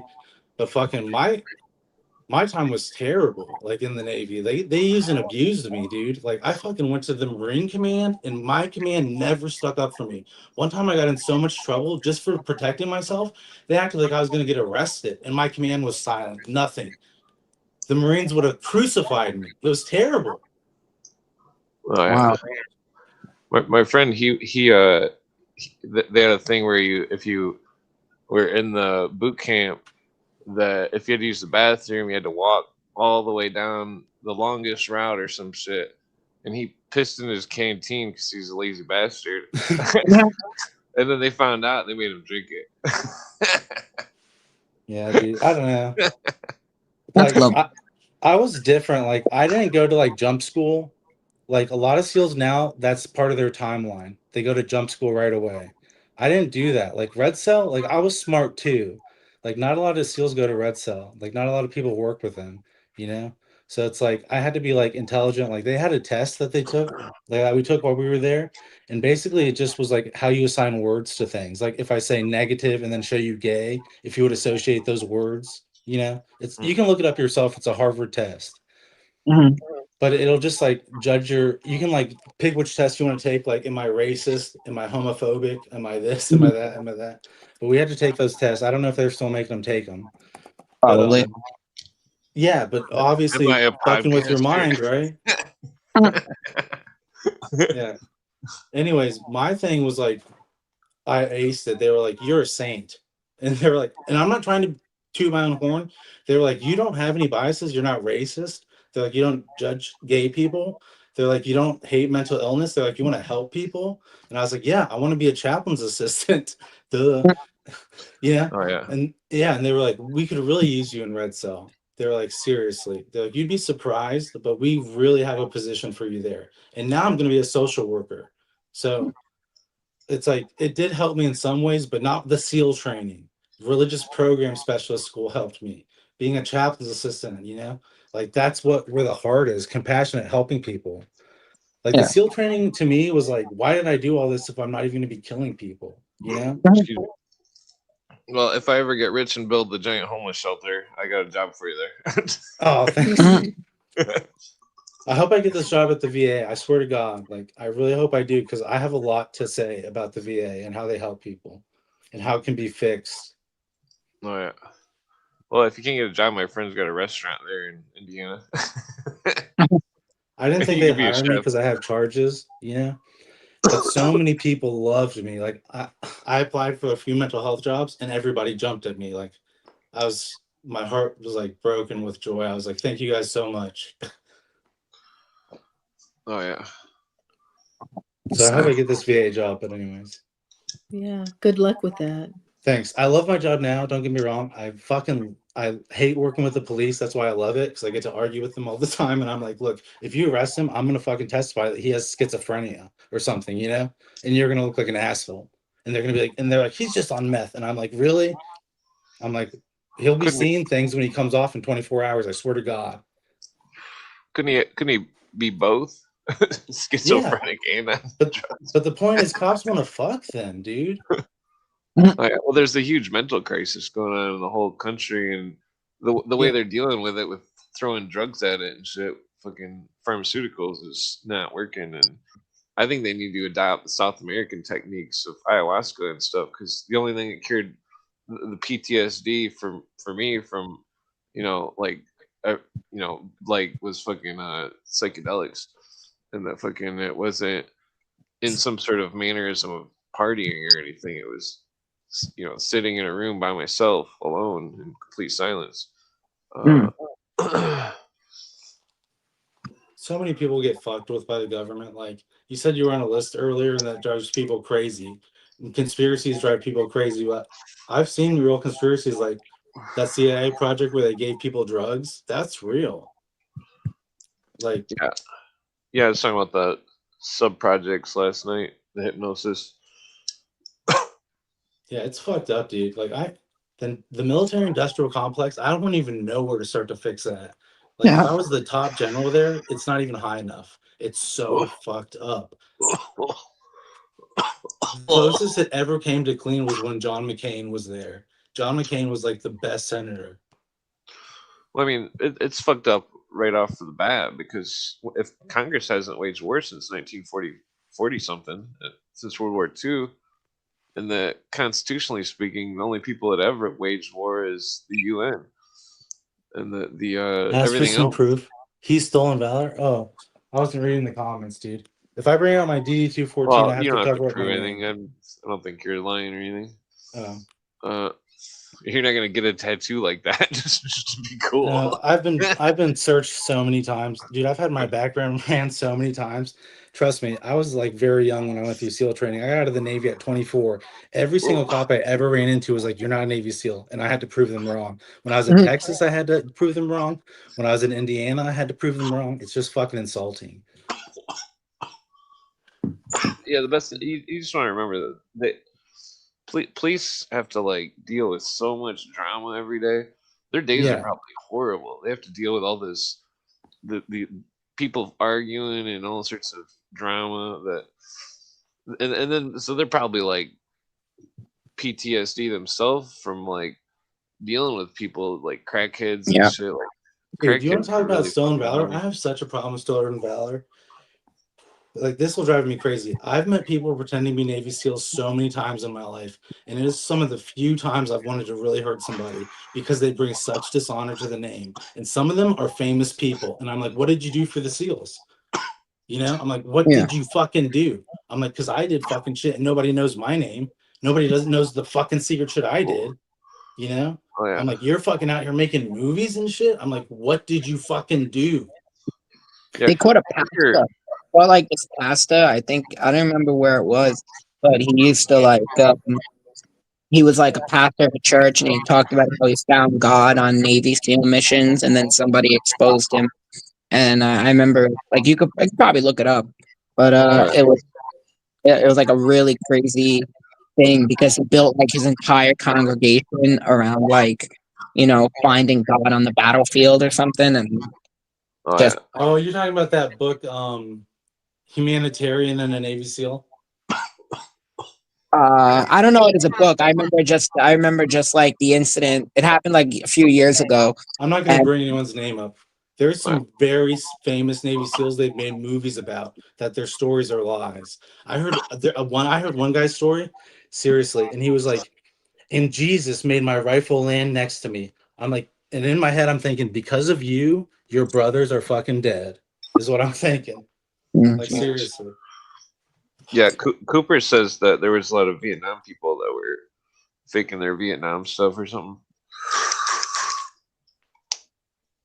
What did he say? What's that? What did he say? He said that he would run into Vietnam vets that were they were lying about what they seen and stuff. Dude, I've been in the VA. I go to the VA every fucking day. Like, if I had a Navy SEAL tattoo and I wasn't a Navy SEAL, they wouldn't see me. You know, they'd be like, Oh, "You're Oh, dishonorable." we're not questioning it or anything. So you don't have Yeah, to worry. trust me. This is just. You know, Well, it's because of all the Vietnam experiences. My uncle is like I would always take. I believe him 100% because my uncle was a conscientious objector, and his conscientious objector letter was accepted, so he never had to carry a gun or anything. And he basically he did like if you ever watched MASH, he was like what Radar was, like a company clerk, Oh yeah. and Yeah, that's if they crazy. had if his letter hadn't been accepted, they would have fragged him. That's true. Yeah, so he was very lucky. Yeah, and it's just fucking. I went to an inpatient rehab one time. I don't want to get too personal, but I used to drink too much. So that was like 6 years ago. I've been sober, but yeah, I've been sober a long time. But I went there, and trust me, they ran my background very, very, very, very, very, very, very good. Okay, until eventually I could talk about my real shit with them, and that was the only time I ever got to do it. One time with one lady, I said, "Look, one time I got scared when I saw some real crazy shit that doesn't exist," and she was like, "And what SEAL hasn't?" And I was like, "Okay, well, I guess I'm cured. Fuck my life." whew. I forgot to turn the fan on. It's smoky. But it's not just Navy SEALs. Like, I worked with religious program specialists a lot, and I worked with one religious program specialist who saw aliens. Remember I told you at the beginning, Clint? And it's like, you can say what you want, but it's like, it drove him crazy. Like, and he's a good guy. Like, he was a good man, and he'll swear on the Bible that he saw one of those. I was talking about aliens, this kind of last night because my friend, his stepdad was some kind of high up military dude, and that he overheard colonels or something talking about grays. Yeah, it just tall and it's short crazy. grays. It's very bizarre. I mean, that's that whole Eisenhower thing. It's like Cooper before he thought the aliens was all a hoax. He thought that Eisenhower was warning us of some kind of alien shit. It's very bizarre. Aliens, yeah, whatever. Fuck aliens. Well, Cooper said that when he was on the ship that he read stuff about aliens and when he got his classified stuff or whatever, and he didn't know if it was fake or real or what, but he's he swore up and down that he read it, and it's weird because it's like the only real case that went huge public where someone had a top secret clearance and then blabbed and they almost killed Cooper. They hit him with a car and took his leg off and told him they kept talking that they would take the rest of him. So I mean, it's like Cooper. Cause Todd talks about this because Todd had a radio show, but like where it's like back then it was dangerous to talk about shit. And like in the 80s and stuff, Cooper said that when he first started getting into the conspiracy stuff, he spent $7,000 to make up giant information packets of all the conspiracy stuff, and he sent them to every world leader and every senator. Yeah. And that because he thought that his life was in danger for knowing that stuff, and so he thought if everybody else knew it, then it would no longer be It's whatever, dude. I mean, did you ever hear about the ship that disappeared and reappeared, and there was like people in the walls and stuff? Well, I Are you mean, talking about the Philadelphia experiment? Yeah, that was a Navy ship. Okay, it's like, if that's true, that's terrible that they did that to people. And I've heard a lot of and that's a conspiracy, but I'm just saying, like, where do you draw the line? Like, they will kill you. You know, I've heard of all kinds of weird shit the military does, Manchurian projects, fucking sleeper cells, fucking chips in you. I've heard Navy SEALs said they swallow chips. I've seen Navy SEALs on Alex Cooper get scanned and they have fucking microchips in them. Hmm. Or Alex Jones, I mean. Yeah, the RFID chips are definitely, they've been around for quite some time. And then people be Yeah. like, conspiracies. I'm like, oh, sit on that dick, dude. It's like what was I gonna say about? Damn it, I'm stoned. Oh no! If I had $1 for every time. Yeah, Well, I'm it helps. pretty It helps tired, me too. not hurt. I'd rather smoke a joint than take an aspirin.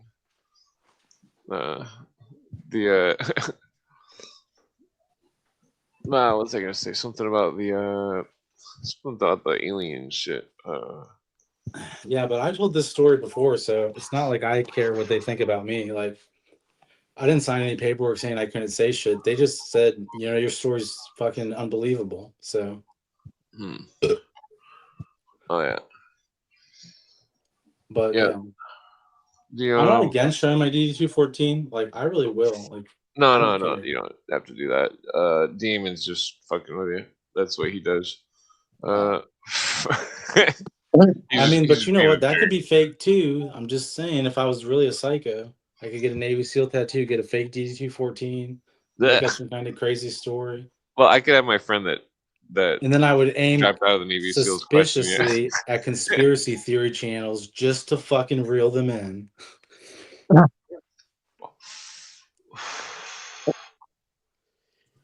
Yeah. Yeah. I kind of wish I would join the American Army, but I mean, it's now they're taking people because I'm 40, and they are taking people like later on, like they're 42, taking, yeah. because they desperately need people, and also because a lot of Americans are so out of shape. Like I knew this Yeah. girl who went and joined the Navy, and she basically went from getting drunk and partying every day to going to basic training. Was it by the Great Lakes, I think?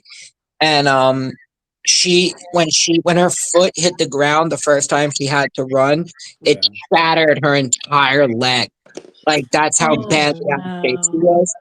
And they made her go into like this remedial, you know, like physical like fitness thing where they made her like run and bounce a ball, and she was so foobarred. They were just like, just leave on a medical discharge. And you know, she left. She had no choice. She had to leave. And she actually had a really cool MOS. They gave the MOS that they like were assigning her was like she would actually be someone on a ship killing people. And I was like, oh, that's pretty badass. And but she was just so out of shape. Like literally getting drunk almost every day and eating McDonald's and just like trashy just living like with consuming trash. And then she just shattered like the movie Unbreakable. Is that the movie? Is that what it's Unbreakable? With that You guy who don't want to smashed. join the military, Danny, because they can do anything they want to you. Yeah, they'll fuck you up, dude. They're fucked up. I don't know how else to say it. Yeah. I had a general tell me that one time. Like, it's fucked up. Yeah. Like, why were we in Afghanistan? It's fucked up, you know? Well, I think It's a lie. It's all lies. Because we it's were all to do with doing the the. UN. Oh, go ahead. Go ahead, I Clay. was done. Just saying the UN. Well, I Yeah. mean, I deserted the IDF, but that was because I wasn't very mature at the time. If I had, you know, like I went from partying and having a great time to like a fully regimented life, and I couldn't handle it. I mean, that's the funny thing is now that I look back on my time, like if I had the mindset then that I have now, like if I had this mindset then, I would have been fine. But I was just like, basically when you join a military because you're really, really high and your friends come in with an M4 and you're like, that's pretty cool. I want one of those. I know But it's brainwashing. that's how they get you. That's how they get you. And then I joined, and the thing was is I was like I had like kind of low self-esteem at the time, and like I couldn't like when I would run, like I finished all my marches. Of all my friends, I was the only one who finished every march, including like the beret march. I was the only one of my friends who finished it. Like when I got to, like literally when we got towards the, I was like 12 hours, 12 or 13 hours. And by the end of it, like everybody's like scattered. Cause like some people, like you're pretty much dead at that point. You've been walking for fucking 13 hours in full gear. And we get to the end, and I'm walking with my lieutenant's driver, his like personal driver, and his name was Sullivan. And he's like, I'm like, bro, I can't keep going. I'm gonna fall. He's like, bro, look up ahead. You see those trees right there? That's the end. Just get to those trees, and we're at the end. So I'm like, fine. So I get to the trees, and then I'm like, bro, what the fuck? He's like, bro, those trees, not those trees. The trees down there. Get to those trees, and we're done. I promise. Just He get to just those kept trees. saying that. He did that about 4 times, and then finally I started noticing, like, okay, now we're coming to the end of something. And when we got to the end, I literally fell on my knees. I just fell. And my 2 buddies who I went in with were washed, showered, they had eaten, they looked, nice and clean, and they walked up to me, and I looked up, I'm like, bruh, I am dead right now. But I actually earned my beret. I didn't leave in a Jeep or in Israel a Sufa. I didn't leave in a Sufa. I left. I started and I finished.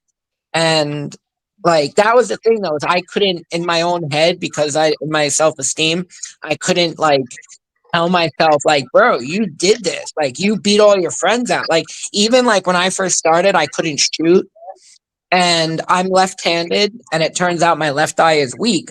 So in Israel, they made me wear glasses to Here's what I drive. got. My DD-214. I just want to show it off. No, you don't have to show that. You don't want to. Yeah. Sorry, Come on, continue. guys. No, we believe you. Trust me. You got that Navy vibe. I can tell, definitely. Yeah.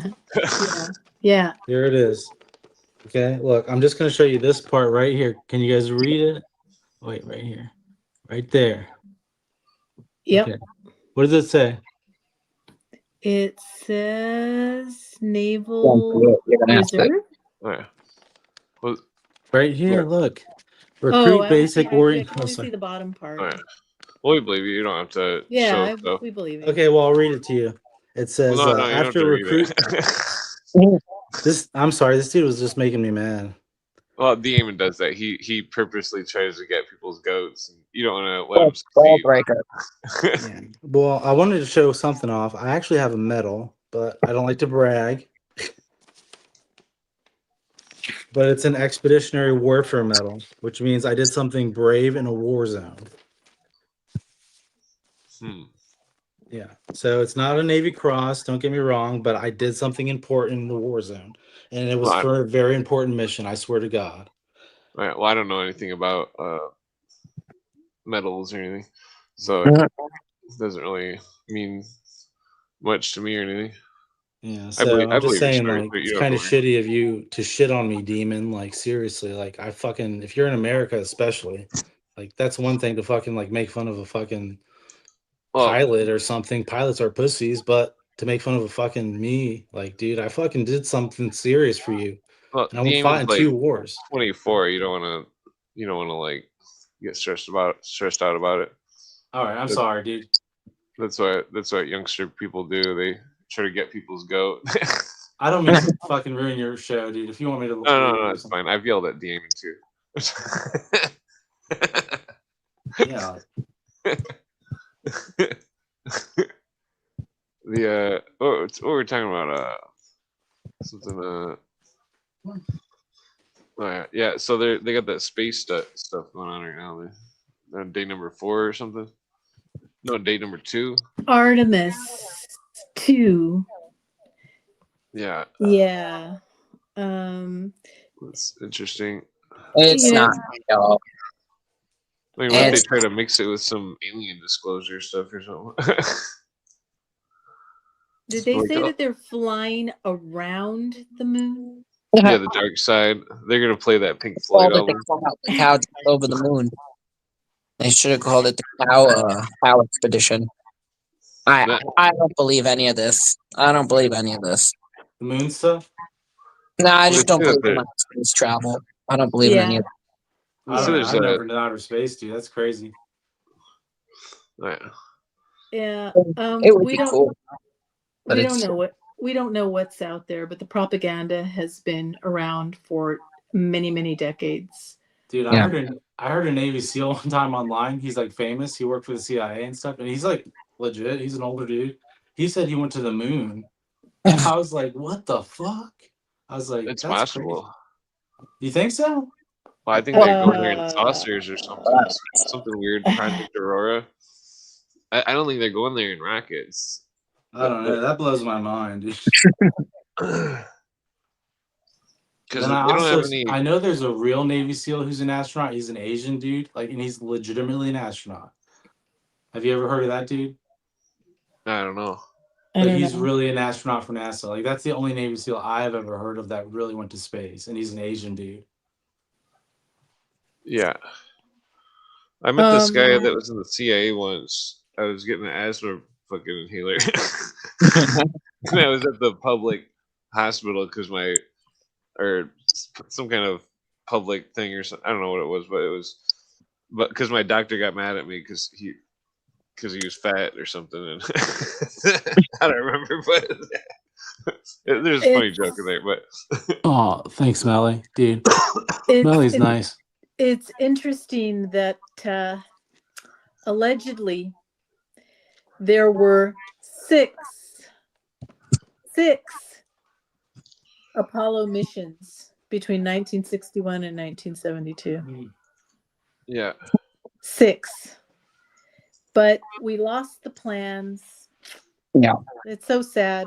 The photos, the original picture, gone. Everything's just gone. Yet I read the space publication and NASA and their biggest challenge, and even with SpaceX, their biggest challenge remains the Van Allen radiation I'm belt. just gonna say, yeah. how do we get past the Van Allen belt? Well, we got past it in 1969, Danny, so I don't know what you're talking about. That's true. Nixon also called them from a rotary phone. That's right. Yeah. Yeah. And don't Oh, you fucking forget Lord. it. But I don't have cell service 2 blocks from my house. Yeah. Well, that's true. That's one of the 9/11 things that doesn't make sense. Is the cell phone calls from there? Because Yeah. they actually, if you listen to one of them, if you listen at the end, like one of the women says it's a frame. She whispers it and then it quickly disconnects. She's like, "It's a frame." Click. But yeah, the if you like, you can kind of hear, like, when you actually listen to the phone calls, you're like, wait a second, this doesn't sound like people in distress. This doesn't It sounded sound like like AI. screaming in the background.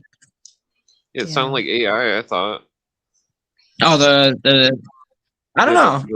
I don't know for all of them, but there is one where the woman says it's a frame, or Holy it's cow! a frame. Yeah. It's just raining out hardcore. I gotta go make sure it's not hail. Going back to Artemis, so I have friends on Space Coast. In fact, one of them actually works for Boeing, and he works at the Kennedy Space Center, and he's a true believer. And my girlfriend says, you need to come out and visit us, and hopefully they have another employee appreciation day at Kennedy Center, because you can only get on Kennedy Center if you are a family member of somebody who works there, because they have exhibits of the moon landings. And she said that's when she doubted. She said it was so ridiculous. You can hear people chuckling as they're walking past this stuff. So I know that she is starting to question the the did we get there? And remember what happened to the Russians? The Russian cosmonauts. Gurgon, what's his name? Yeah, Yuri, Yuri Gagarin did not go. Yuri Gagarin, yeah. Another cosmonaut went in It his is place, early and they as were talking fuck. about all of the flaws with a rocket, but Brezhnev was not having, I think it was Brezhnev, was having none of it. They were trying to get their message. So this guy, this cosmonaut volunteered because Gagarin was a very famous cosmonaut. He had a family, so he sacrificed himself. And his problem was he was trying to re-enter, allegedly. He was trying to re-enter the Earth's atmosphere, but it was too effing hot. And he ended up burning up. I mean, do you remember that? I think Hmm. yeah, you can find that on the internet. I think they published that maybe Yeah, 15 years ago. The they got news some came weird out, and I alloys. think that happened in 1968, 68, 67, 68. But then we went to the moon, Yeah, Yeah, we went well, and the for Russians never made it there. there's some kind of alloy they developed, but see, I still think they went in some kind of one of I those don't. orb things. I don't think they went in that crab. I think they went in one of those orange I was orbs. telling Clint when I was in Afghanistan, we saw fucking UFOs. The whole base saw them. So Yeah, I seen the cigar shaped one. It was huge. Imagine if you were like looking out of your house through 3 separate windows. There was something in the sky that was big enough to be in all 3 windows. UFO means, well, they're called UATs now. I don't know. But it was a UAT. big. It was Yeah, a big. unidentified. Was it UAT or UAP? UAP. Well, it was. It That was. just means you don't know what it is. That just means Well, I you mean, don't know what it is. it was definitely made out of metal. It was some sort of metal. It was like there was no rivets, not one rivet. It was Remember like, all of the UFOs that people used to see around Groom Lake? And we know why. It's a military Yeah. base. yeah. Mm. Well, I mean, My it's, summer camp. Yeah, sorry. I mean, it's just like it's just weird if they were putting on a giant charade with the rockets going to space as some kind of giant cover up, unless they can get some kind of payload onto those crafts or something, you know. Well, they always show an arc. That's the problem. Is if you watch all the space, the rocket launches, they go up and then they go into an arc, and then apparently, and then something falls off and lands in the Indian Ocean, and it's supposedly like the fuselage. You know? Yeah, well, that's where like, so when I seen the UFO go in the sky, it was like it just went straight up into the stars. And it was like, Yeah. whoa. And the shuttles are definitely not going straight up because it looks like they're going in a big arc. I mean, it's really strange. It's like a weird. Yeah, it is. I don't know what the It fuck's is going strange. on. I just hate always bringing up the UFO stuff because it's like I can't unsee the 3 UFOs that I've seen. Those. Yeah, Like, there was a UFO tracking station behind my summer camp, and like it's funny because somebody on our like on the Facebook group brought it up one time, and it was like, remember the UFO tracking station behind the mountain in the mountain behind the lake, and we were just like, yes, we all knew it, and there was a lot of weird lights and stuff that we would see on top there.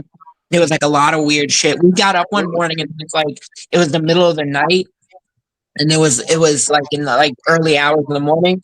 And I remember because I was like a teenager, and there were 3 lights just above the mountain, just chilling there. And we were like, Right. "What is that?" And it was in upstate New York in Dutchess County. Oh yeah. Did you try to communicate with them or anything? Nah. We were more just like, whoa, UFO. Like we were just, it was more just like, that's cool, you know.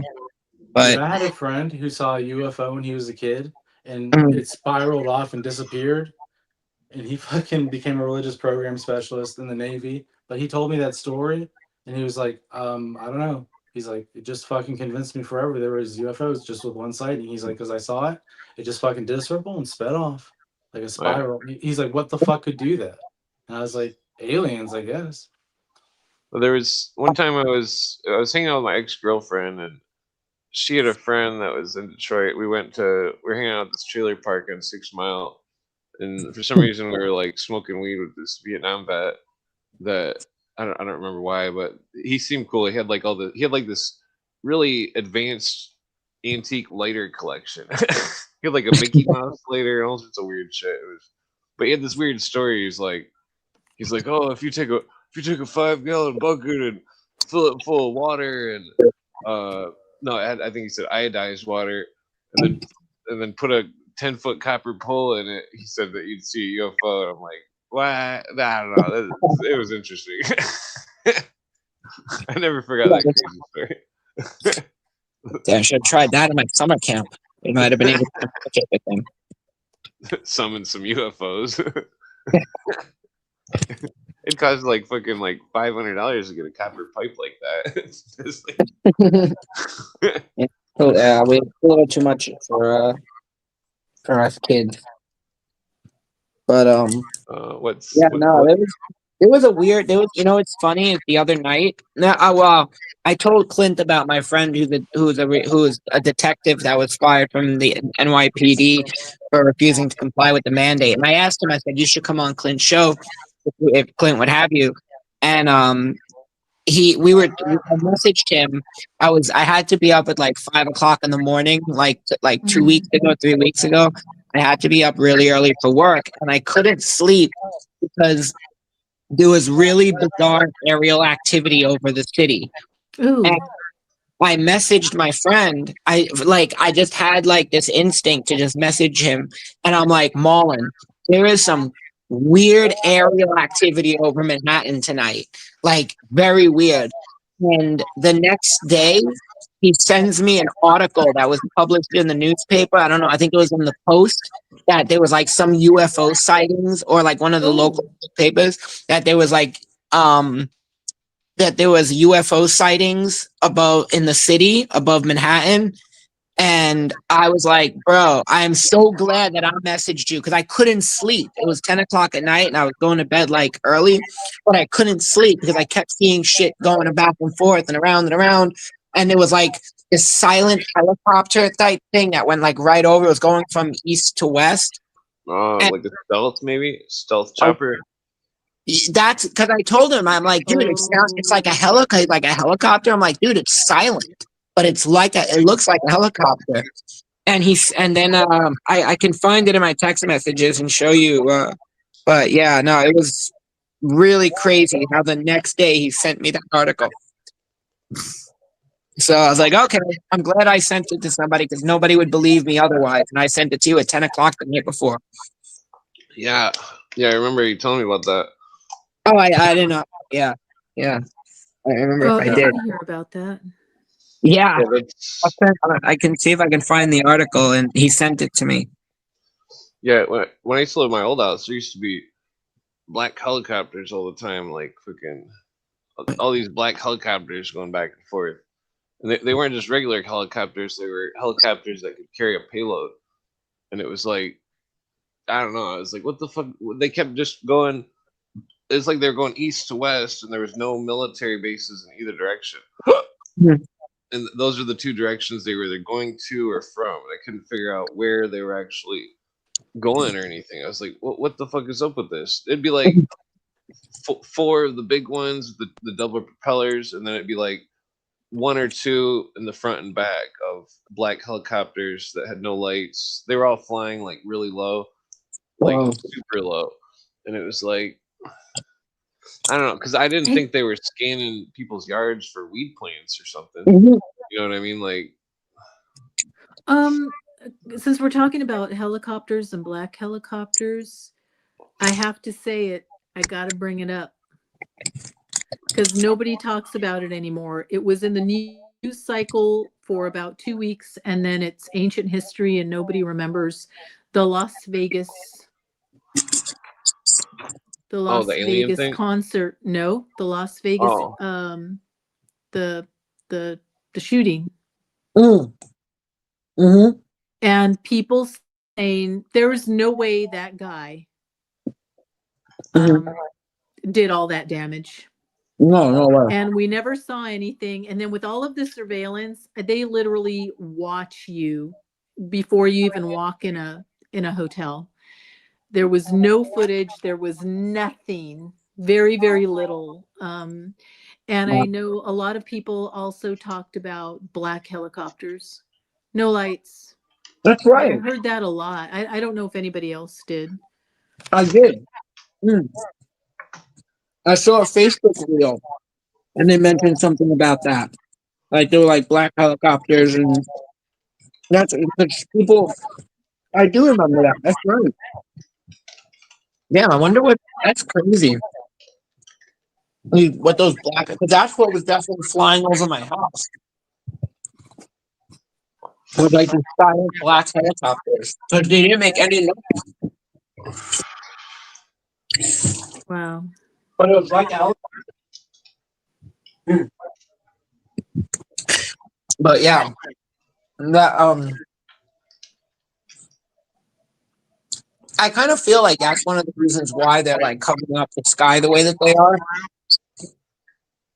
Because I don't know about you guys, but they've been spraying us a lot. Well, Yeah, they spray a lot up here too. I mean a lot. We get maybe less than 5 clear days a year. And they'll spray at night. I go out to look at the moon and you see the lines, and then they spread out and there's a haze. So they're blocking stars. And I remember reading, I think this might have been in The Guardian, UK, an article about 10 years ago warning the public that stars were going to start to disappear. That's true. They're conditioning us, but nobody looks up. Nobody cares. Nobody looks up. No. I mean, it's kind of crazy because like when I was down in Pennsylvania, we had the same thing. Like I was down there for a day over the week, the beginning of the week. It's just they spray the sky and then the overcast comes, and and there's been a lot of rain lately, and it seems like they're doing it to like cover something up. It's literally. Sorry. I guess El Nino.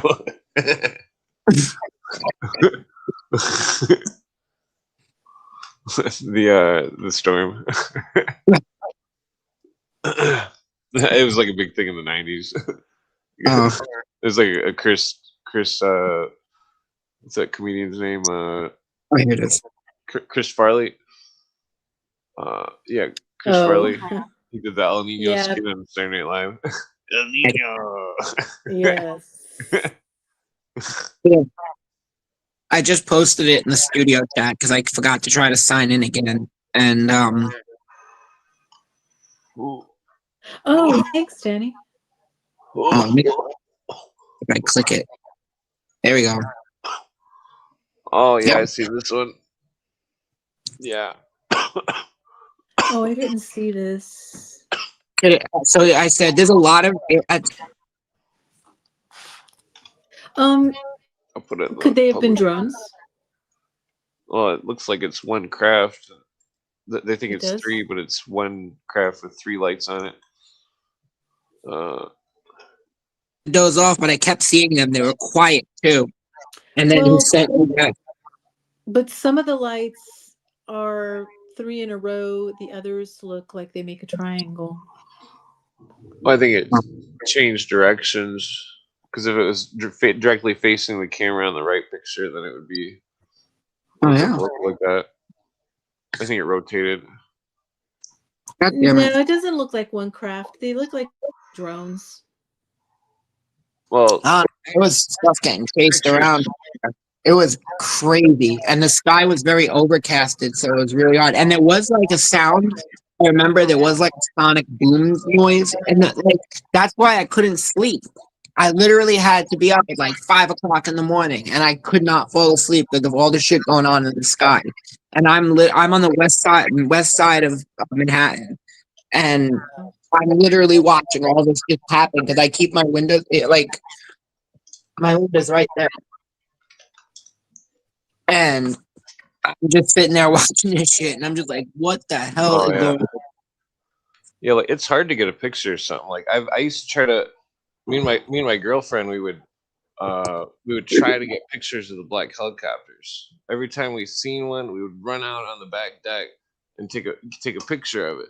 And every time it'd be like the worst picture. And like so when like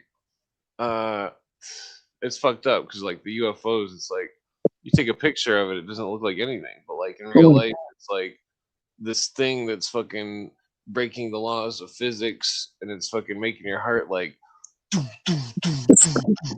Yeah. and you're just like fucking what the fuck is that, you know, like that's not Did you remember that guy who found that like cylindrical thing in the Arizona desert, and it had like weird symbols on it? I don't know if you ever I'm guessing. I mean, it was kind of weird, but do you remember that? It was like probably a year ago, maybe. He just it Cylinder. fell down. It's crashed in the desert, and he found it, and he brought it home with him. And it was like making it would like whenever he'd like get close to it, it would make him kind of like feel sick. It had these like weird markings on it, and he brought it home and he started trying to mess with it to see like what the hell it does. Yeah, And like it Argentina or looked like something? electrical. What's up? Wasn't it? Where did he find it at? It Like was, I think, in the Arizona desert. Like he was, Oh, okay. yeah. Huh. And he was like filming him, and then he brought it home, and it was like that. And he was like trying to do like little, homemade experiments because he obviously wasn't a scientist or anything. So he's like, well, let's see if it's magnetic. And he like puts a magnet around it, goes up to it, he puts an AM radio on, and he brings it closer, and it starts making weird sounds. And whenever he'd get close to it, the light in his garage would start to flicker. It Yeah. was like the craziest thing, and I kind of wonder what happened with that, Oh, yeah. because that was pretty bizarre. It fell off it was like a cylindrical tube metal thing that had on like weird little symbols. It had like a Star of David on it, which is just an astrological so Oh yeah. One time I was hiking in the woods. I can't say where, but it was I found well, it was like an old foundation, but it was like in the middle of the fucking woods, and it was like, and it had weird well, it was weird because it was like I've poured so much cement with my dad and stuff, and like there's no way anybody got a cement truck out there, and that this was like a huge slab that was poured, and that I didn't see any trails or roads or any where's anybody could have drove, and it was like, but it had these weird like what I think it was is possibly a I think it might have been a secret distillery for alcohol, and that the but so I think I mean I think it was, I mean there's all these stuff, these myths about Al Capone and stuff. I think it was Al Capone's I think it was Al Capone's distillery. cool. I mean, like, it'd take me forever to find it again, but I know it's out there. I always used to trudge through the woods all the time because I would always like try to freaking spread seeds and stuff to grow weed when I was a kid. It's funny though, 'cause I'm Yeah, really that's normal. but like Sure. no, seriously. I believe you. I believe you. I was at the store once. I had this lady cracking up. She was laughing so hard. Yeah. She's like, Johnny Appleseed. I'm like, yeah, it's funny. I'm not making it up. But I don't go to the woods. Why? The woods are major creepy. In fact, JJ did a show Well, you're in where he Washington. talked so about it's- Oregon. Oregon is a creepy place. Oh, I mean, so is Yeah. Washington. The Yeah. Pacific California. Northwest is just, man, there's so much bad juju up here. My friend had a Mhm. story about somebody going to California and that they ate some spaghetti, and the next thing you knew, that months had been gone by, and they woke up in some strange house, and they looked at their toes, and their toes had track marks in them, and that they escaped somehow, and that basically they went to California, ate some random food from a stranger, and then fucking the stranger abducted them. It was my Oh my girlfriend's gosh. friend's friend. Yeah, she tells the story sometimes. It's fucked up. It's like because she always makes jokes like, "Don't eat no fucking spaghetti in California." It's like, whoa, that's bad. That's a fucked up joke. But the story is real. It's no exaggeration that. Well, Northern California is very creepy too. The entire Cascade Mountain Range is creepy. Yeah. Yeah, there's And fucked up people there. it's got some very bad energy. And why people would insist on hiking to, especially hiking alone, Yeah. that's Michigan. insane, man. No firearm, no locator Yeah. beacon. They just take off in the woods and go to any place that American Indians have named Devil's Anything. Yep. Yep. Like, why would you go there? Mount Shasta is creepy as all get out. There Well, was Shasta. a That Mr. which one? It's in Northern California. It's the beginning of the Cascade Range.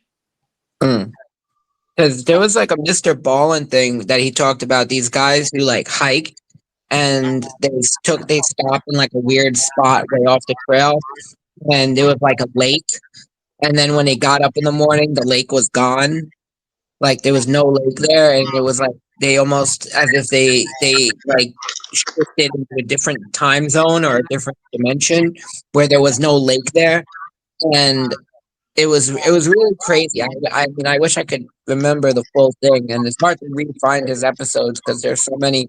But it was really weird. Like everything just shifted. Like everything that had been when they went to sleep, they woke up and it was shifted.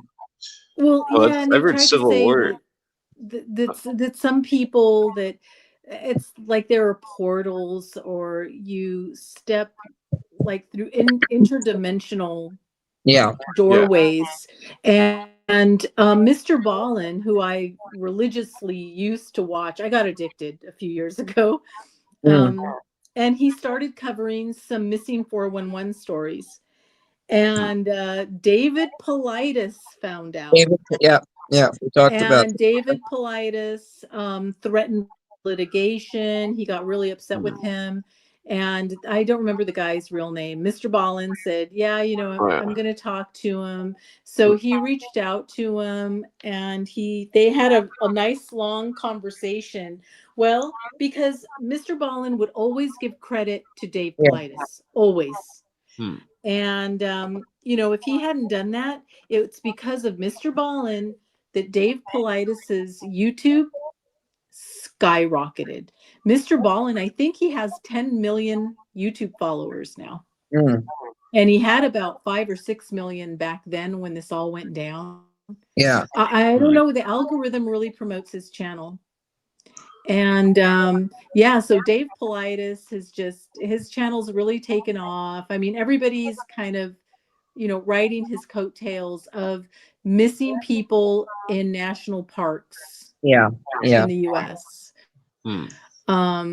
But you know, Dave Paulides, you know, I respect him for bringing light to the missing people, which is a very small fraction, but still of people, you know, millions of people visit national parks every year.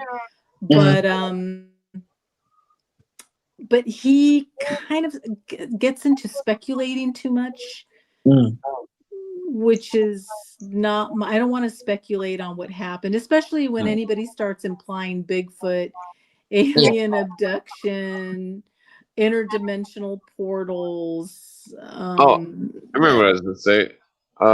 There's okay, so there's I used to be obsessed with ghost story books. There's all these ghost stories about people that would camp out at Civil War battlefields.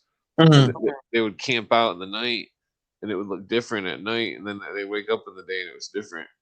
And fucking other stories about one of the stories was about the campers. They seen a soldier, and they offered him.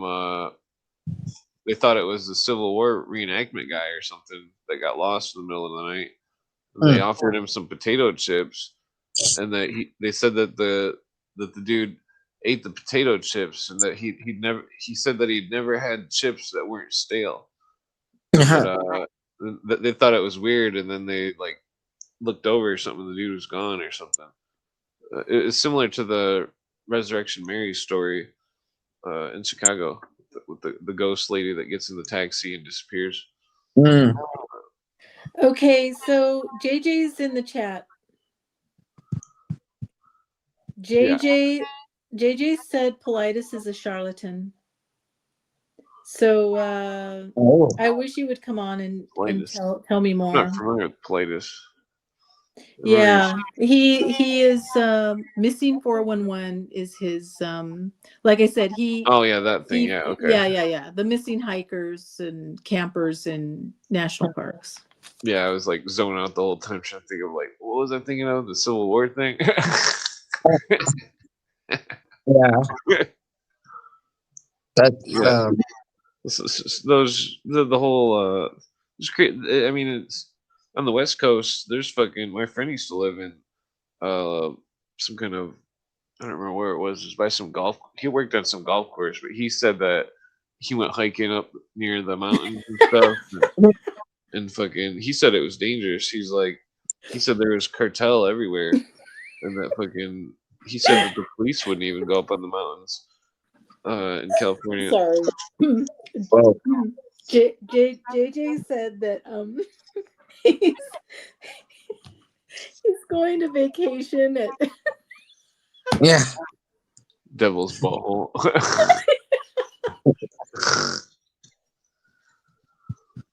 I gotta remember to try to sign in next time. Try to sign in. Oh, so you can wait. It's not letting you see the chat, or it's not letting you comment. I can't comment because if I try to sign in, it'll kick me out of your thing. So I can't remember to like sign in before I go on, but I always forget. And I could reload it and I could re-add you if you want. Yeah, that's all right. I'll hang out for a little while anyway. But tain't nothing. Yeah. No, I told you about the Devil's Tramping Ground, but Oh, yeah. New York? No, it's in outside Silas City, North Carolina. But apparently they privatized the land. They sold the land, so you can't even go there anymore. That sucks. That's like an everyday, like a blue collar ghost experience. But here in New Jersey, they have Clinton Road, and Clinton Road is supposed to be like really creepy at night, especially like you'll get followed by headlights. Like a lights will follow you and try to. And there's like a bridge where if you throw a coin into the water, it'll go back at you. Whoa, yeah. There's a bridge. I don't remember where it's at, but it's a couple hours from here or something. It's like they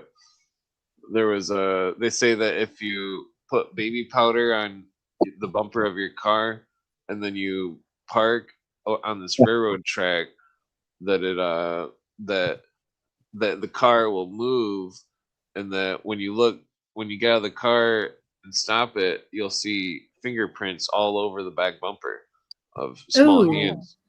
The small hands thing is creepy because it's like, I told you that ghost story about the small handprints on the mirrors at some party I went to, and it was like that I thought it was somehow faked, and I kept trying to secretly clean these handprints off this mirror that I've seen that were like ghost handprints. I swear to God that they were not coming off that mirror. And fucking the next week there was no handprints on the whole mirror when I went to another party, and it was like it was fucked up.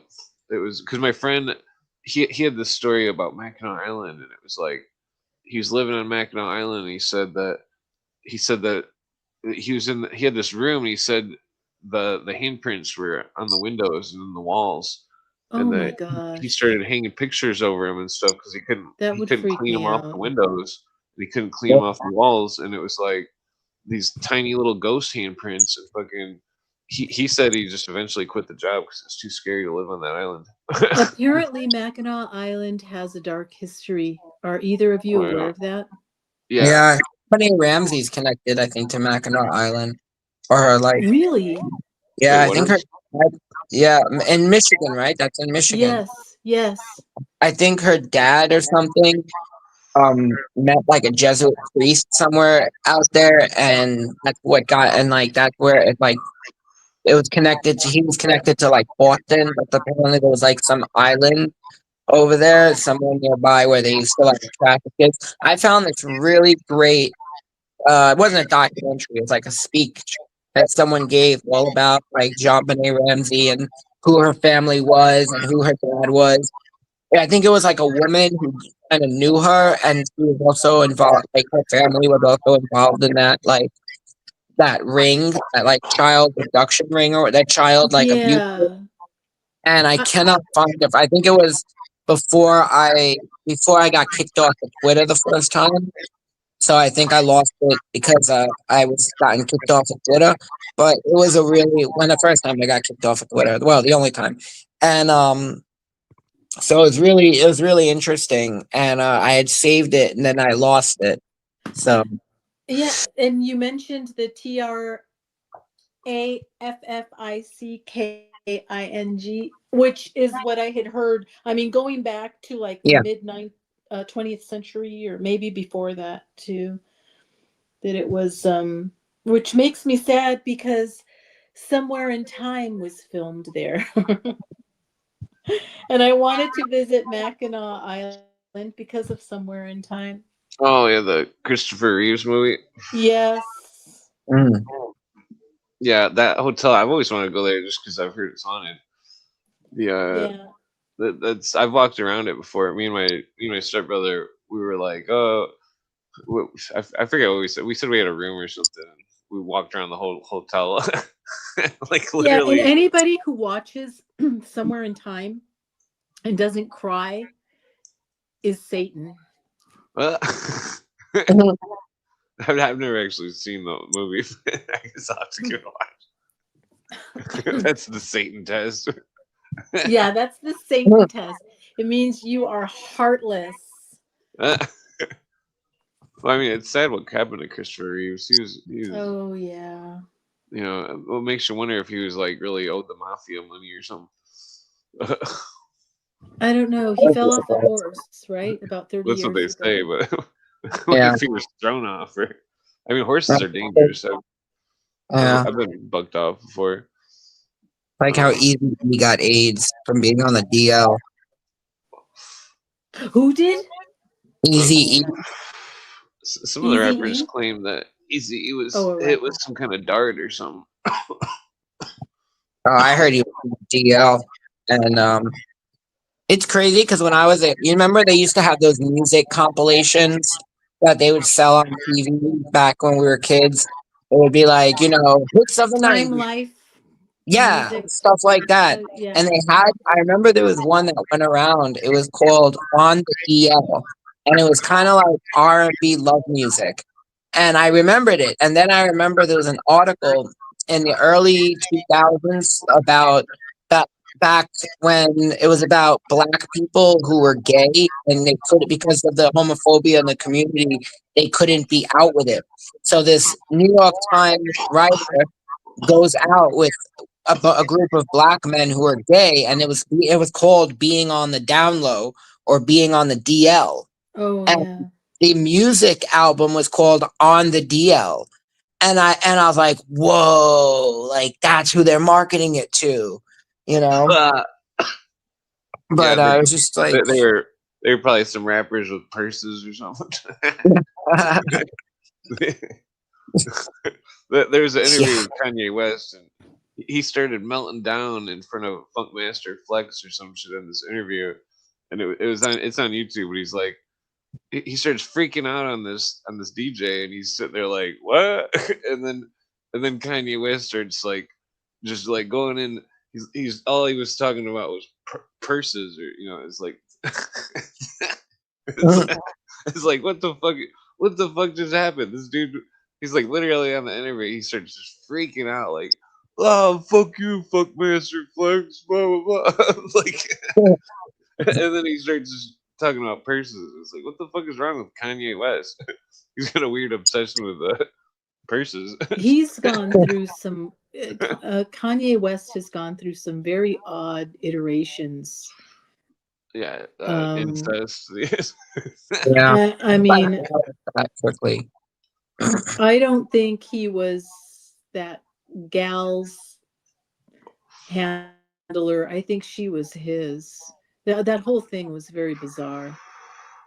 And it was weird to hear him talk about MK Ultra and say that they were going to drug him, and then he disappears for a couple of months, 3 months, and then he reappears married. It's the whole thing is just bizarre theater. There was a thing in like 2008, I think it was.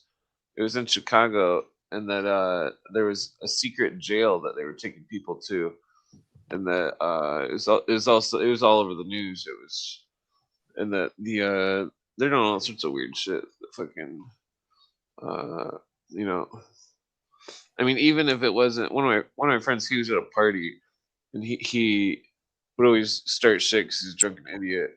But he got beat up by a bunch of preps. It was his own fault, but then the police picked him up, and then he claims that the police put him in a closet, beat him, and fucking I don't know. And that was like a small town. Like in the big cities, the rumors are way worse, way worse. It's just fucked up. It's like well, what's fucked up is like it's like Cooper knew about Phoenix, the thing in Vietnam, but then he says that he says he trained a bunch of people in the LAPD in the 80s or something, and it was like and he said in the broadcast, he said they were all crooked as shit, and fucking he had to have known that they were Phoenix people, because there were so many Phoenix people in that LAPD at that time, in the 70s and the 80s or whatever. Yeah, that's when serial killers became a thing in the late 60s, 70s, and 80s. Yeah, well, I mean, and I think 90s.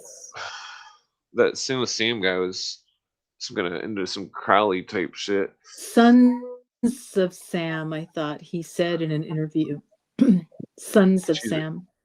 It was not just that guy Berkowitz. That was his name, David Berkowitz. Yeah, some kind of dog cult.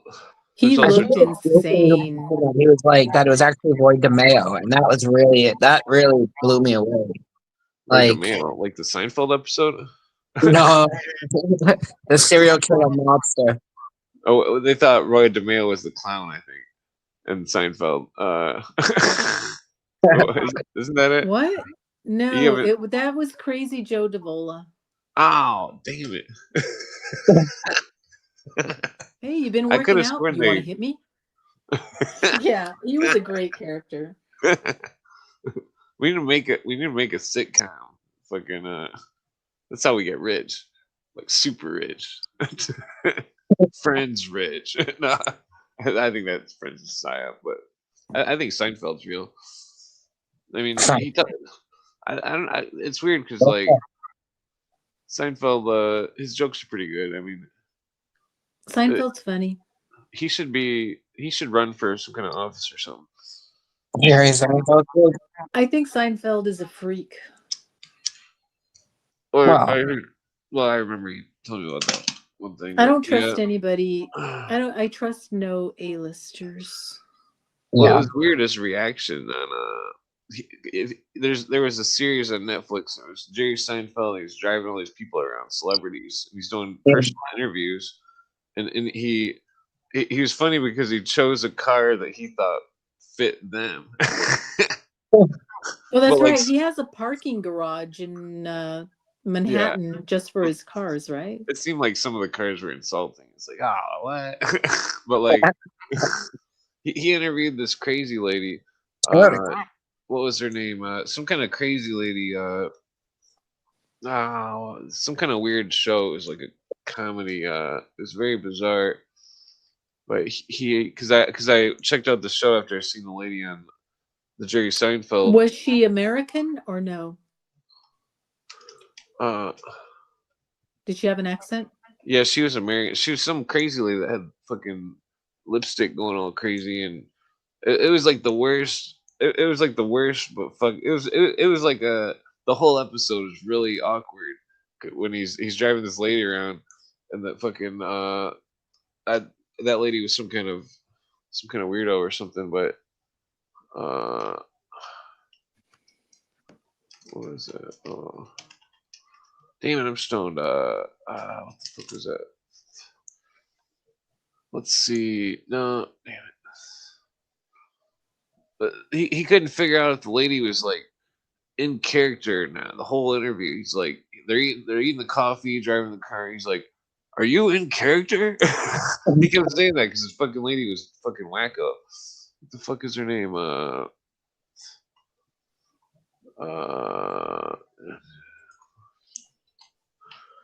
Netflix. Name it. I smoked way too many joints here. It was some kind of like weird Hulu TV show that was very bizarre. What does this look like? We got guests here. Notables. Yeah, the actress was some kind of crazy lady. She had lipstick going all crazy, and fucking Jerry's like, you know, it was just the weirdest episode of that fucking car and coffee show that he had on that Netflix. It was like he was interviewing some crazy lady. That lady was crazy. I'm telling you. Yeah.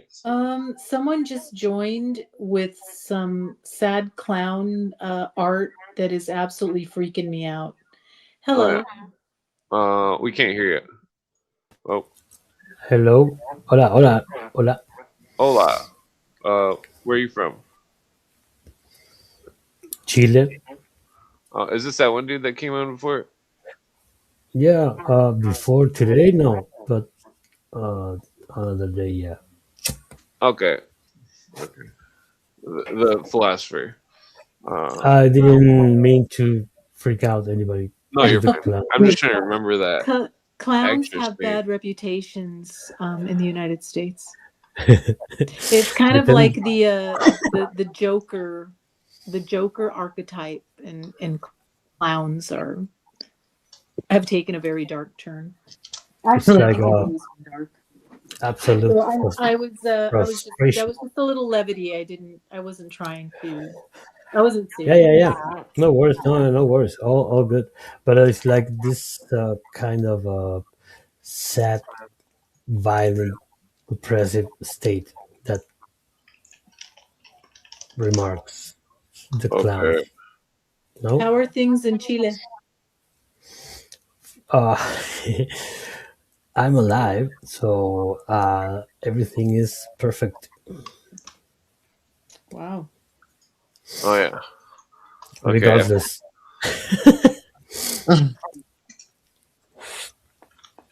Okay, I found the interviewed. I'll put the link in both chats because you can't click it in this one. But the crazy lady that Jerry Seinfeld interviewed, that interview was fucking off the rockers. Like, what the fuck? The whole time Jerry's baffled. He's like, is this lady for real? Do we call a fucking mental asylum over here?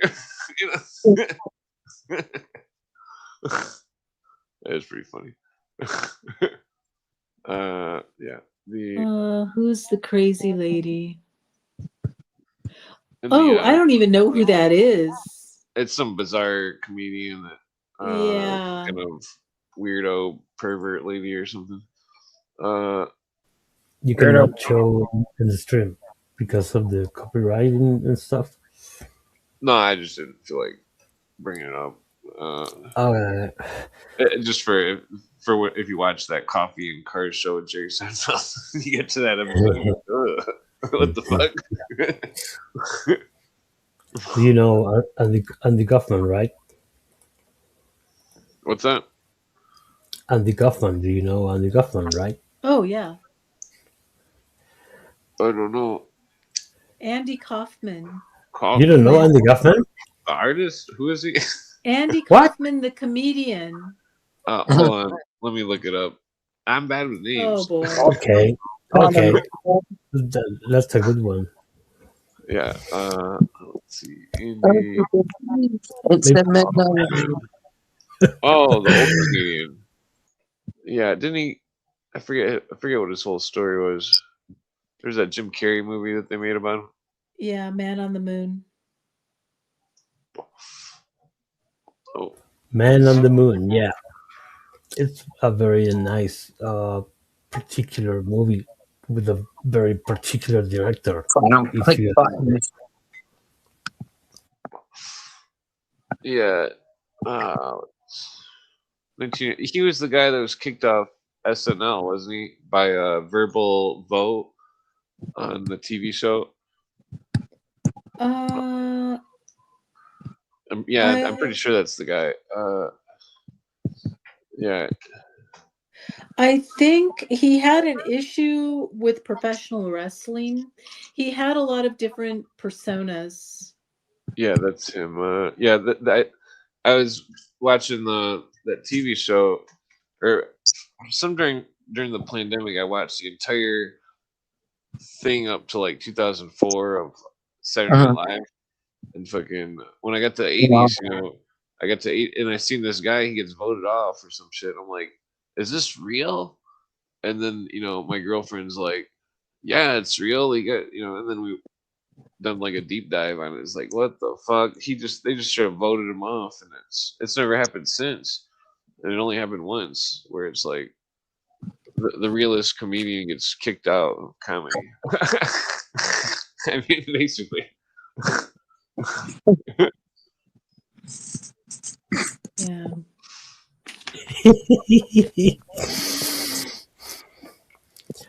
Bro, things are fucked up in Chile, like in all this region, but from many flanks, if you ask me. But it's all good.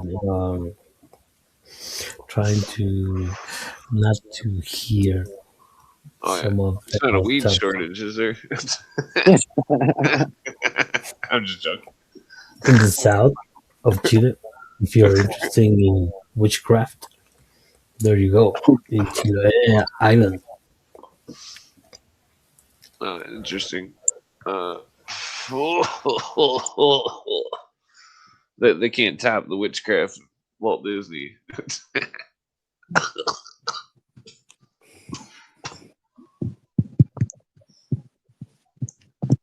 Oh, I keep seeing lightning in the distance. Lightning?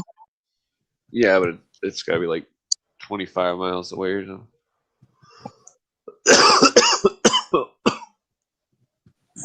Whew. Yeah, I only smoked 2 cigarettes today. I'm gonna quit cigarettes. I got 1 bag of tobacco left. Well, I keep saying that, but oh, the one dude disappeared. Let's see. Health minister. Yeah, I'm pretty stoned. I forgot what we were talking about. Yeah. No. I might have to call it a night soon. I'm getting kind of tired myself. I'm not used to staying up this late. Oh yeah, we've been on 2 hours already. Yeah, probably stay a little bit longer. Yeah. Me take it easy. too. All right. Yeah, I'll call it a night. So, yeah, thanks Yeah. Clint, for the invite. And everybody in the chat, I'll try to sign in next time. And yeah, I'll let you know how things are going. I'll let you know, by the way, about the notice of claim thing if you're interested in trying to file something like that. it's like if you had your constitution, there's no statute of limitations because it's a federal civil Yeah. rights stuff. Oh yeah, I know what you're talking about. Yeah, I'd be interested in some kind of paperwork. Yeah, I'm gonna look over the one that my friend sent me, because I'm probably gonna print it out. I gotta make copies of it, and then I gotta send it out to everybody certified in the mail. So, Yeah, because I got screwed. Fucking, I need to get a lawyer. I need to just sell everything I own to get the most expensive lawyer I can get, um, and sue the shit out of them. it's just kill crazy that you myself. have to actually do that. Well, I mean, like, maybe I'll just buy a lottery ticket once a week and hope I win. Hope karma's real. You're not the first person to tell me that today. No, I'm just joking. I don't really buy lottery tickets. Yeah, I never buy lottery tickets either. When I lived in the hood, everybody was buying a million lottery tickets and gambling and stuff. It's like, man.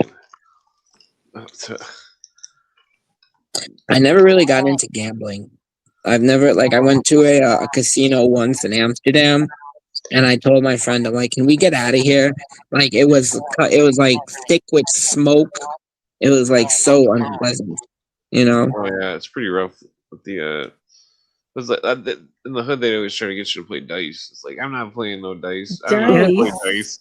Yeah, I'd be like, there's so much hype about dice. Like, you know, I can't even like imitate what the stuff they were saying because it would sound incredibly racist if I said it, you know. But like the because they used to say the funniest shit, but like yeah, my friend's brother was always like, oh, he was always we were always making jokes about him because he had a white Bronco like OJ Simpson. We're like, oh, look at this motherfucker, look, OJ Simpson looking motherfucker. He was crazy though. He you know, I think I told you that one story about the vacuum cleaner. That fucking he flipped out over vacuum cleaner. He was like, "Whoa, chill out, dude." The yeah, people in the hood can be crazy. My friend from Chicago, he said in the hood, he said that people would take rusted out Suburbans, the gang members, and they would put a brick on the gas pedal and drive them into the rival gangs headquarters and stuff. God damn. Yeah, he said that his uncle was the chief of police in Cook County. He had like all the stories. It was crazy because like your uncle's the chief of police, but you're walking around Chicago homeless like a fucking idiot. Yeah, usually those people. It was weird because his mom had gotten a settlement from the Navy because an airplane ran over her foot, and then so my friend grew up when he was younger, having like luxury money and stuff, and then his mom made a lot of bad choice decisions, and then all of a sudden, he's like out on the streets because I don't know, but yeah, and then he comes to Michigan, and me and my friends all meet him, and we're like, who the fuck's this city person? Because I've never, I mean, I had a friend from Baltimore, but besides that, it was like, oh, there's only two city people that are, because we're all from the country and stuff. Where the fuck's my lighter at? Yeah, it was my friend from Baltimore. That's a pretty wild story.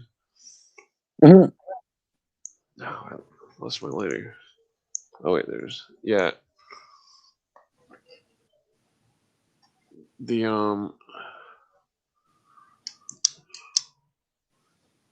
I always thought the witch story was the spookiest. The what was yeah, one of my friends was from Newark, New Jersey, and that's what I think it was Newark, Brick City or something. All the buildings have like those same stone bricks, The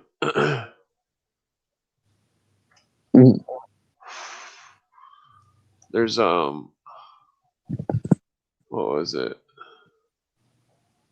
Yeah, Yeah, if you ever wanted to move to Chicago, you'd want to live in like Carroll Stream or something. That's where all that's the nicer side of Chicago. Which that's What's not the even what's the name of the neighborhood? well, that's not even that. It's just a nice city outside of Chicago. Oh, Carroll Stream. Carol's Dream or Carol's Stream? Stream. Sorry, my mouth is like Stream. super Stream. dry. Carol's Stream. Yeah, yeah, freaking yeah, because everywhere else it's just too crazy. I mean, I don't know if it's been gentrified over the years. There's Detroit's got all gentrified. I mean, I don't even have Detroit. yeah, like I never really even hung out that much in Detroit, but it was like when we went to this it was like a Pink Floyd, the drummer from Pink Floyd, he was playing at the show, and that we went to this other spot before we went to the Pink Floyd thing, and there was like this it was like this little hole in the wall bar. It was just like a door with a brick wall or something. Then you go in and it's all like 1940s with like gold paint and stuff and like red velvet carpet and grand piano, and like it was all like 1940s, and it was really well preserved, and it was like, wow, this is amazing. Like this little hole in the wall, we all just had to use the bathroom. I think I bought a drink. I think I bought 2 drinks. It's sometimes if you buy a drink, you may as well buy 2. Have one in each hand, like a doo-doo-doo. That's why I can't drink. I used to walk around parties with like 3 beers in each hand. Like, no.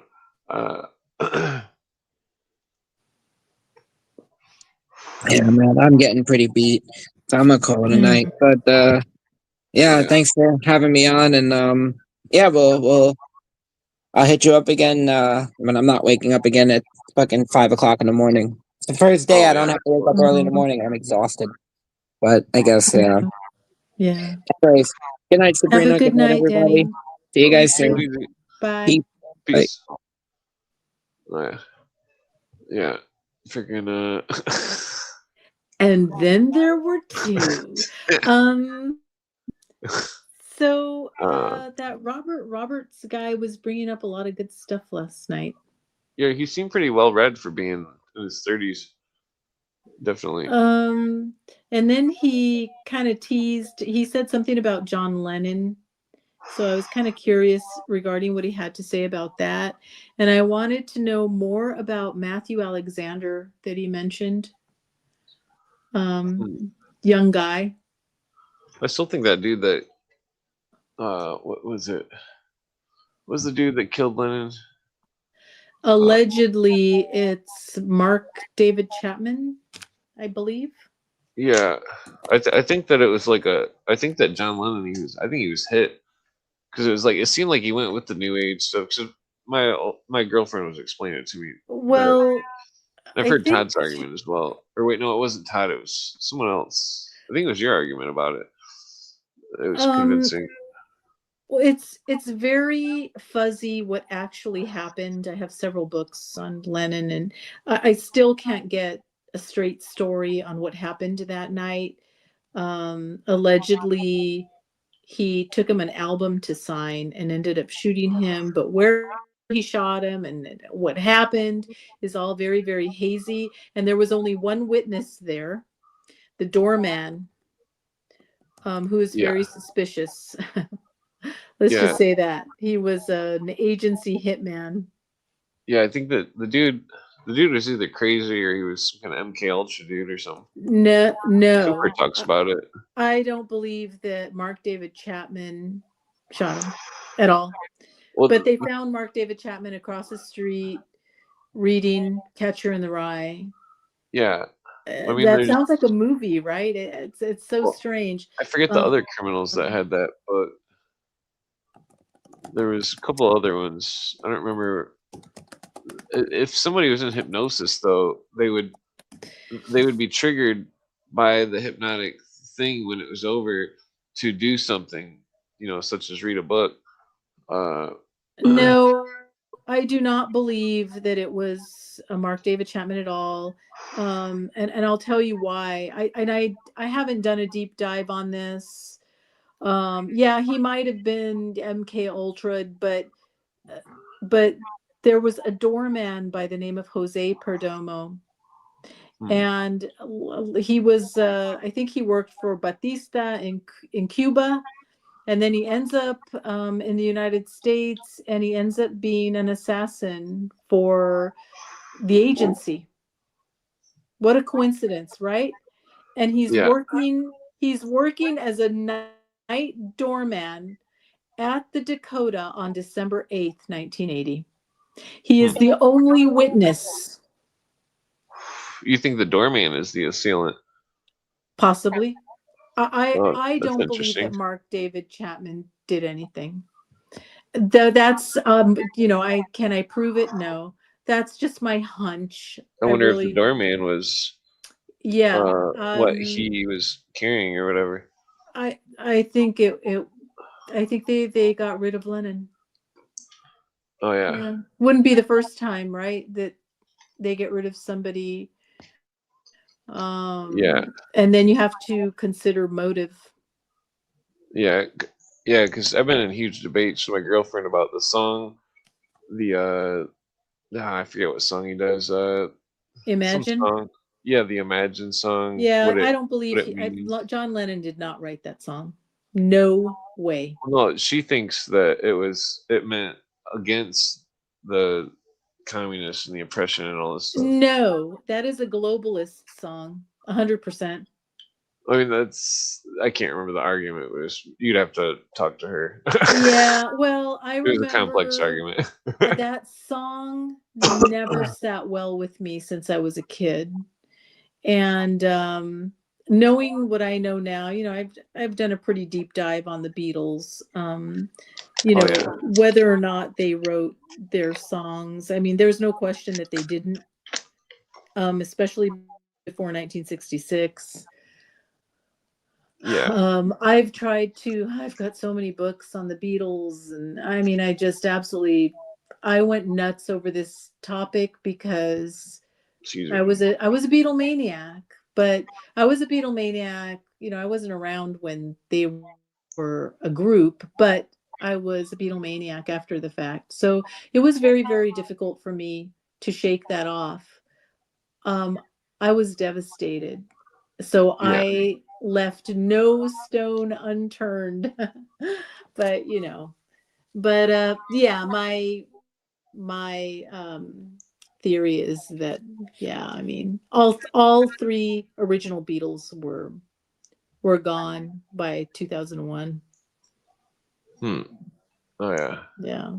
Ringo was not the first drummer. They went through several drummers, not just Pete Best and Ringo Starr. They went through several drummers. Yeah. But yeah. The music is weird. I mean, because I never was into it, and I've known a lot of people that were in it. I've heard all the songs, and I'm pretty sure I've seen the Yellow Submarine movie. Yellow Submarine. Yeah, I mean, Yellow Submarine is so esoteric. The same with Magical Mystery Tour, which I just saw recently, like within the last year. It was god awful, but there's a lot there. I bet if you watched it knowing what you know, you would get a lot more out of it. Well, I asked, that dude that I know that's an archaeologist or whatever, Robert Hieronymus.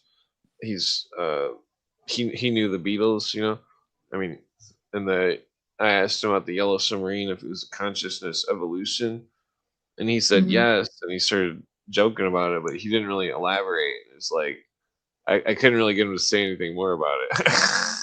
I was like, what kind of consciousness evolution was it? That's what I can't figure out. Yeah, I mean, there's no question that they were used to promote LSD. I I don't like Terrence McKenna. I don't like Timothy Leary. I don't like any of those guys. Well, I don't like Timothy Leary, but I do think Terrence McKenna is very lost in some of his lectures, but he brings some interesting points. Timothy Leary openly says that he worked for the agency and to promote LSD. And so they want people drugged. I don't, you can read Aldous Huxley's I think it was in 1961 or 1962. He went to speak at Cal or UC Berkeley in Oakland. And, he talks about drugging the population. Yeah. Getting the population, we don't need a revolution when you can just, use Fabian socialism and drug the populace into being willing slaves. Well, and plus it makes people, because some people it doesn't affect them and stuff, but some people it really makes them go crazy. Like they'll stand up and run into the wall or something. Well, I find it fascinating that the actor Cary Grant volunteered to take LSD, and he dropped acid over 100 times, I think between 1958 and 1959 or 1960, and he swore by it, said that it helped him clear his head. But that was at the same time. Well, actually, when was the one agency guy dosed and he allegedly jumped off of a 3rd or 4th story hotel room? Frank something. Well, he was saying weird shit. I don't remember what it was exactly. It was weird though. Cooper talks about it in like the 3rd or 4th Mind Control series episode. He goes into detail though that I've never heard of, like, and I'm like, where the fuck is he quoting this from? Like, talking about he was quoting what the guy was saying before the guy supposedly jumped out the window. Frank Olson. God, I could not remember his name. Yeah. Yeah, like he was. That whole thing's fucked up because when they did the autopsy, they thought that he had head trauma before he had hit the ground. Yeah, his son had been trying to exonerate his father, like saying my father was actually either wanting to expose them or trying to get out of this whole, MK Ultra push program. And I think they even made I don't know if Netflix or HBO or they made a mini series about Frank Olson, I think. I never saw it. It'd be a horrible way to go, tripping your brains out. Yeah, it would be a horrible way to go. Yeah. Be seeing rainbows and shit everywhere. And then lights out. Yeah. Bad trip. Yeah. I had that happen at a skate park before where I was balancing on the skateboard, going in a perfect circle, but I was doing it on 2 wheels, and I was like tripping my brains out in this weird zone. And then somebody just straight up tackled me. That's like, oh, like it shattered my buzz. That was like in the 90s, late 90s. Wow. I mean, like, when you take it, it's like, I mean, I haven't taken it for like 10 years, but like, it's like the leaves and shit. You can see all these like nature patterns or something, like patterns in the leaves, and like there's all this weird, all these patterns that you've never seen before, and it's like, how is all this possibly made in all these patterns? And it's all like especially if you're looking at pine trees, you'll be like, your mind will just be blown because you'll see the perfection of it, and like it's just like everything becomes like artwork where like, yeah, that's why I believe in God. Oh, it's God interesting. created it. It didn't just spin, life was created out of nothing. So asinine. Yeah, So asinine. there's weird. I don't know. Whenever I tell my one story about tripping and seeing the big orb thing with the eyes, one of my friends, he's always like, "That's a fucking angel, dude. Old Testament." And he's all biblical. So. Oh, that's right. Talking about angels. One of the other things you guys kept, excuse me, kept going from one interesting topic to another, to another, to another, to another. And it's like, oh, I got to jump out of bed. But I was so tired. And I took my mushroom hot chocolate, my sleepy. Somebody, one of you mentioned John Dee. No, you didn't mention John Dee. You mentioned the other. John Dee and Sir Edward Kelly, yes, who was a known con man, right? So it was just funny that I think they said, or Dee said that he was trying to communicate with angels, knowing darn well that he was not communicating with angels because that wouldn't be acceptable in the 15th, 16th century. Yeah. So he and Kelly did a little wife swapping. Did you know that? That's dangerous. Yeah, I think John Dee couldn't go through with it. Yeah, there is so much weird history. There is so much weird history, man. Yeah, STDs are dangerous. You get fucking brain damage or some shit from them. Fucking yeah, I think that's one of those people in Alcatraz had syphilis, I think, or chlamydia or some shit. Was it the guy they called the Birdman, who was a maybe PEDO? I mean, bro, we know they probably all had it. Oh, have you been to? Oh no, you haven't been. Yeah, I've never been. You haven't been to Alcatraz. I've been anywhere. to Alcatraz. My girlfriend's been there. You can spend the night there, where you used to be able to spend the night. Yeah, I think if I wanted to see a ghost, I'd sleep at a Civil War place. Yeah, you could camp in the middle of a Civil War battlefield. It'd be scary though. I don't think I'd want to.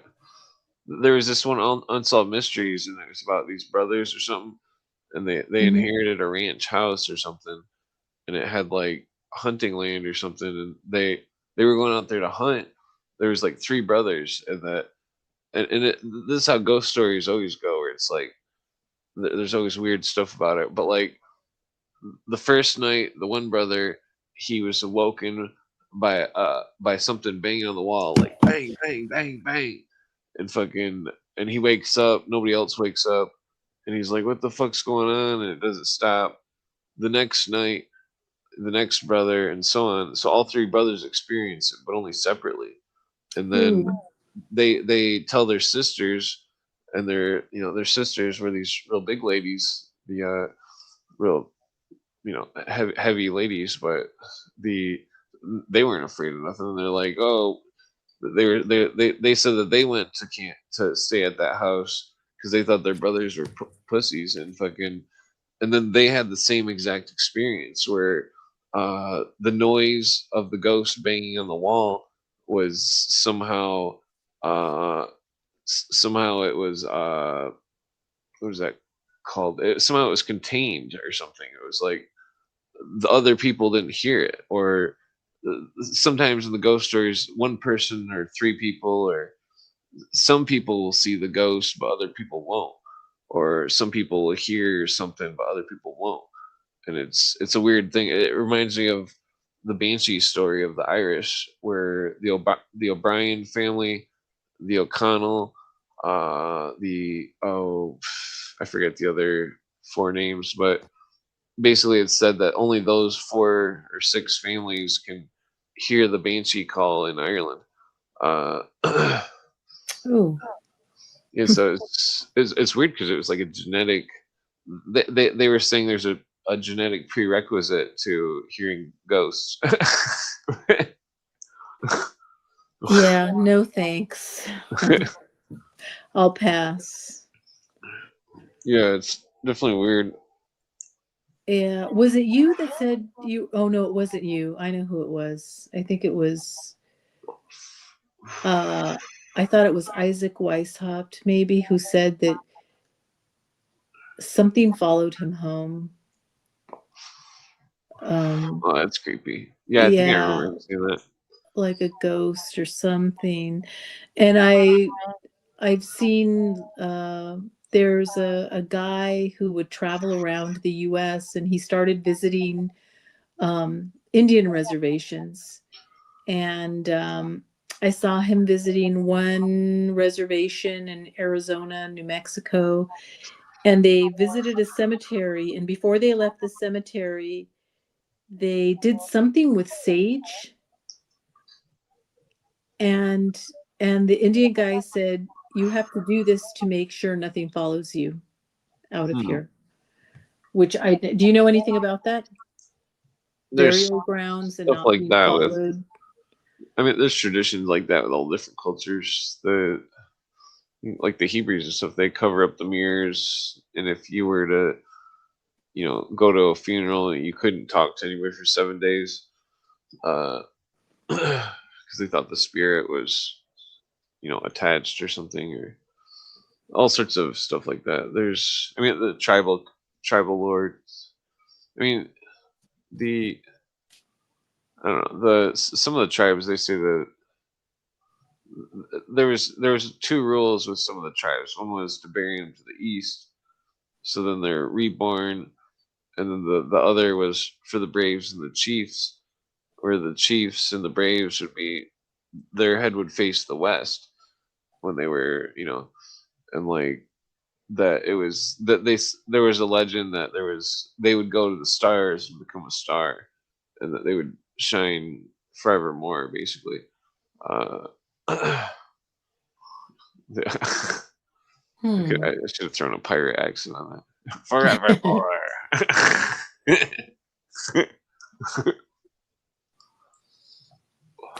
Yeah, there's a lot of I mean, nobody knows what really happens. Yeah, we don't know what really happens. That's why people who say that they were dead. By the way, I don't trust doctors and the brain dead thing. Oh yeah. I just don't believe them.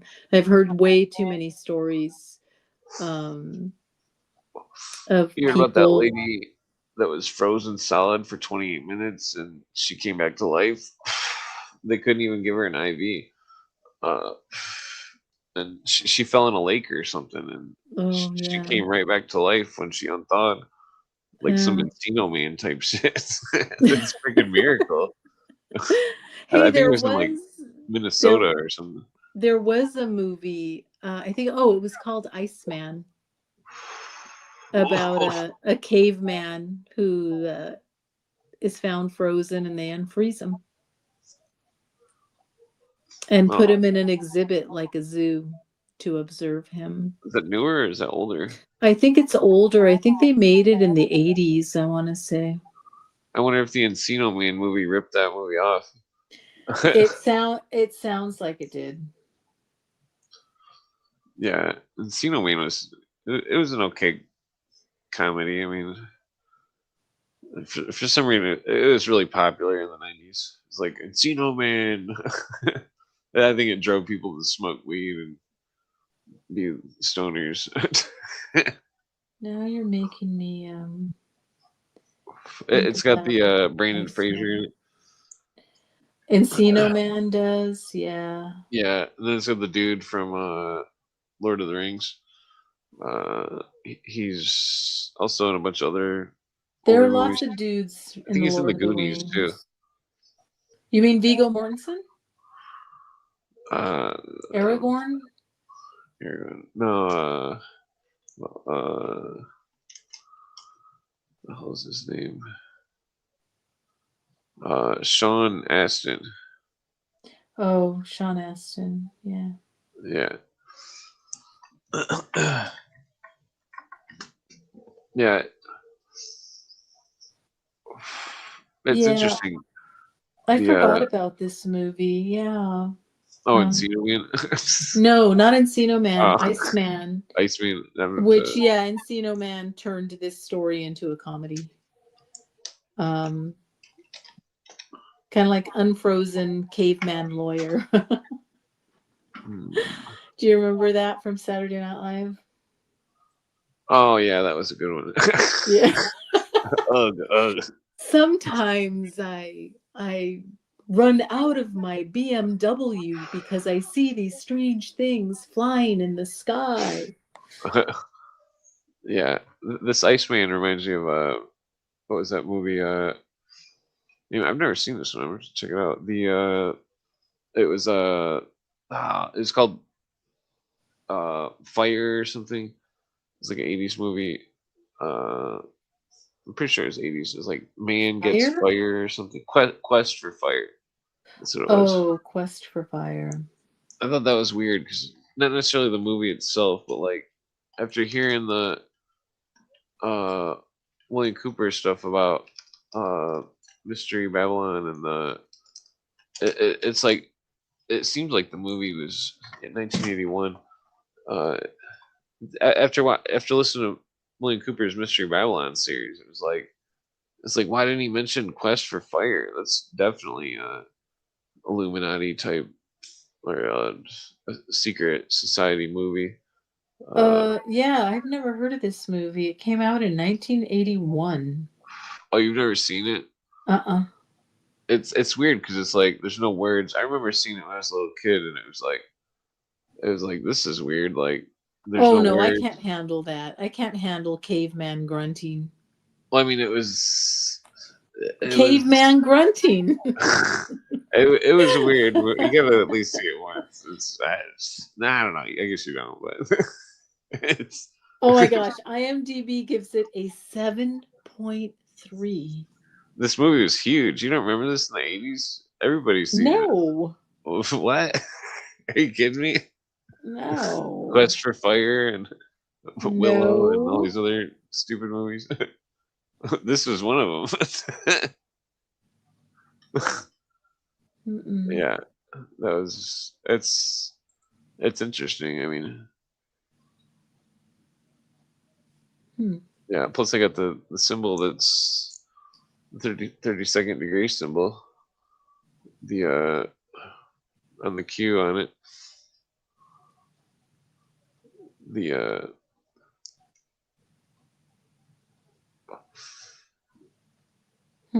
yeah, I'm gonna have to watch the Iceman and Quest for Fire back to back. Well, there's another That one's a movie I've never prequel. seen, but it sounds really dumb. It's from the 80s too. It's called with John Hurt, Altered States. I don't know if I've Did you seen ever that see one. that one? I never saw that one, but it Altered sounds dumb. I might not watch it. IMDb 1980. Yeah, I think I've seen this. Yeah, I've seen this. This is weird. I think he uses an isolation tank. Who invented the isolation tank? I mean, I'm not sure. I do remember seeing this. This is definitely weird. I think it's probably silly. Oh, I almost watched Apocalypto. My husband and I got into an argument. Oh, John C. Lilly. Well, John this movie C. looks Lilly interesting. invented the isolation tank. Another psychopath, MK Ultra doctor. I don't know if I've seen this Altered. I'm gonna have to watch this movie. This movie looks pretty wild. Altered States. Yeah, Altered States. It's got like well, there's a lot of I'm surprised they had those pictures on IMDb. Yeah, I think Yeah. I think this might have something to do with him. Oh yeah, there are weird images. Well, I mean, there was a naked lady in the pictures. It's like, whoa! Oh, there Surprise. is. I don't see any naked ladies. I was scrolling for a minute because it's like, is this recognizable? I'm gonna put the link in there. Yeah, I'm pretty sure I watched this, but I don't remember that goat thing being in it. Yeah, I wonder. Oh, brother. Yeah, they've got like Christ-like imagery in it, occult imagery, something with multiple eyes. Yeah, the Quest for Fire one is probably less. What is that word? Intense, esoteric. Well, yeah, less. It's more. Nah, I don't know if it's more realistic. I would say the or I don't know. It's weird. I think it's definitely a surrealist story in the movie. Because it's like when William Cooper starts off his Mystery Babylon series, he discusses the beginning of mankind and like a secret society formed based on keeping the secrets of fire, and the secrets of fire were what started the secrecy amongst, because anyone who could control the fire could control who got the best food, or who got the best lady, or who got the best hut, and that so then the classism began with the hoarding of knowledge, and but I Oh, mean yeah. it's the same thing with the Masons, where it's like nobody could compete with the in the ancient times with the Masonic bricklayers, because that they had the best craftsmen, and that they were the most skilled and probably had the best prices, and that Hmm. so people were definitely hiring them. And even I'm just smoking one more cigarette. uh, yeah, but like, I mean, but I mean, then at the same time, it's like, do you want something quality?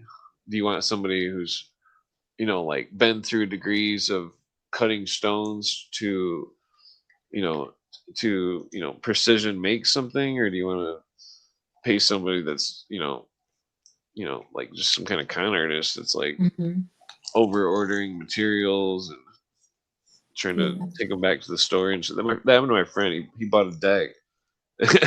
He bought it all white oak. It's a really nice deck. Like, he's like, oh, the dude, he had like this huge pallet of boards, probably like $2,000 worth of boards, and he's like, the contractor wants the boards back, the materials, and I'm like, what? Are you kidding me? I'm like, you paid for that shit. He's like, yeah, and I'm like, well, just fucking lock your garage.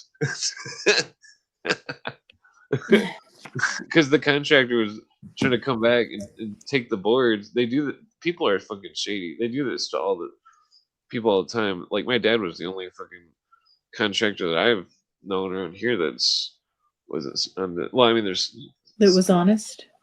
yeah, because there's a lot of dishonesty and stuff going on. It's like Yeah. when yeah, the fucking, and my friend also called the contractor and was like, he's like, oh, my friend, because I used to be a subcontractor for my dad, and like, Hmm. I told him like that's not what, people don't do that. That guy planned, he over ordered on purpose, and he Yeah. definitely planned to fucking they do that with steel on roofs and shit, and fucking Yeah, that's messed up. yeah. I'm gonna take off. It's midnight. I can't believe how late Oh it yeah. is. And then if Robert happens to come on, I want to know what he says about John Lennon. Oh yeah. Yeah. Oh, I dropped my cigarette. Yeah. Yeah. So I know he's come on a couple of times. Yeah. Oh, that's my girlfriend too, because her opinion on John Lennon and his death and stuff, very, very too much information. I get overloaded. Why is your girlfriend a Beatlemaniac? I mean, what Yeah. is her interest in John Lennon? She's got like Beatle lava lamps. Oh, well, okay. All sorts of I Beatles wouldn't stuff. share. So I mean, after I found out what I found out about them, I'm no longer a Beatlemaniac. You know, I mean, it's the magic is gone, the spell is broken, and so I don't. I'm curious as to what she says, but I like. There's one of my coworkers. He's a big Beatlemaniac, and we can't have a conversation about the Beatles because he's in complete denial, and all he says is they're geniuses.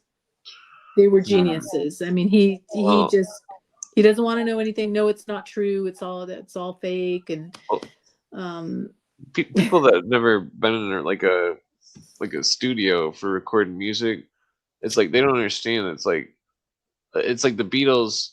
They started off one way, which was like playing all these live shows and stuff, but then they started playing music that was really complex to play and stuff. exactly. And they weren't very good musicians. Yeah, You so can they hear kept it them. They were studio. awful. They were awful. And even Paul McCartney says in an interview in 1963, or maybe it was 1964, he said, we're not very good musicians, you know. Oh, Yeah, and they didn't know how to read and write music. yeah. And I mean, suddenly, within less than a year, Paul McCartney is a virtuoso. He can play the drums, he can play the piano, he can play guitar. So there, well, I you mean, know, there's a sometimes lot of just weird I've seen stuff around here. naturals. Sometimes people are just naturals. My great He grandpa was wasn't. He natural. didn't have that skill set. Oh, and then he was living with his girlfriend's parents. That's weird too. Who does that? His girlfriend was 17. And Yoko. his girlfriend's father was a psychiatrist or psychologist who wrote for the Lancet, which is an Ivy League psychological peer publication. And his specialty was hypnosis. Oh, And whoa, yeah, there is so much that's weird. strangeness. Yeah, a lot of weirdness. And I remember the last time we went to London, and I had a feeling that we weren't going to go back to London after this. London has changed dramatically and not for the better. Oh yeah. And I told my husband, I want to walk to the Asher House, which is where Paul lived for about 3 or 4 years with his girlfriend's parents and his girlfriend. And we go walking through this. It's still an upscale neighborhood in central London. Now it's principally like a medical area, lots of medical offices. And there was the Asher House. Paul lived there. And I was just standing across the street, and I'm by myself. And I crossed the street and I took some pictures. And then there was just one other guy there. And I turned to him and I said, "Are you here because of Paul?" And he said, "No, my wife's has a dental appointment." And I said, "Oh." And he said, "Why? Paul who?" Wait, it was the dentist office. Yeah, there are lots of medical offices. They were homes, but now a lot of them are medical offices. Some of them are still homes, but a lot of them are doctors' offices. And I said, "Paul McCartney lived there for 4 years." And he said, "Really? Oh, there's some history there, isn't there?" And I said, "Yeah, Huh. there is." I was the only one there. It's like I I wonder thought, if you know, Beatle fans would be there, but yeah. I wonder if the yes. MI6 owned it or something. What? I wonder if the MI6 owned it, and then they turned it into a dentist office, and they're I putting don't. trackers in Well, people's teeth in London. Theoretically. well, Jane Asher's father, he had a mysterious death himself. He was allegedly found hanging in his basement. Jesus. Yeah. And this was, I think, 1968, 69, that her father allegedly offed himself. Richard Asher. And I have my own theories based upon a lot of information, but yeah, very, very strange.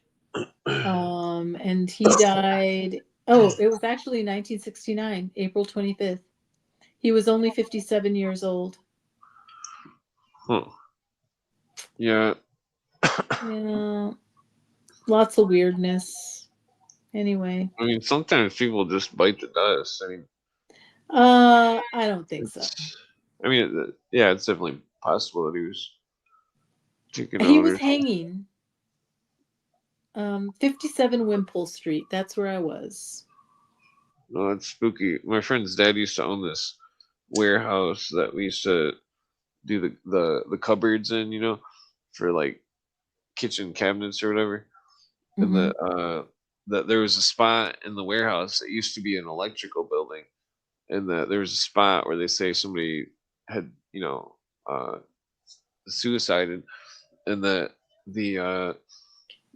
but we would always smoke cigarettes and look at the spot and speculate if it was spooky or not. But one time it did get spooky. But I'm pretty sure it's like a gym or something now. Yeah, there's just to wrap it up before I split. I mean, there is no doubt that, and I have more data. I've got like boxes of research, and that Richard Asher had, MI5 connections. No doubt about it. No doubt about, and as well as his wife, Margaret. Yeah. Yeah, this Iceman movie, I swear I've never seen this. Looks pretty good. It's definitely like yeah, you got to check it out. It was sad. Oh, it's sad. A long time. Yeah, it's been a long time since I've seen it, but it was interesting. Okay, Clint, I'm going to let you go, and I'll probably listen in while I pass out. So thanks for having me. Have a good night. Peace out. Whoa. Excuse me. Whoa. Damn, I gotta dig a leak. I'll play intermission song here.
Okay, I'm back.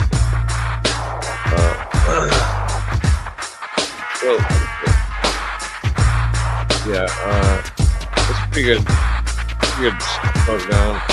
Been on here. Oh, geez, almost 4 hours. No wonder.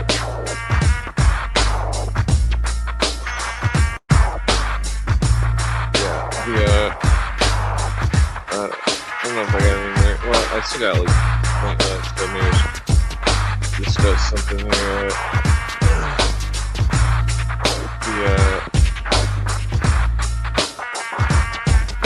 I don't know if I got. I think I'm too strong to rhyme anyway.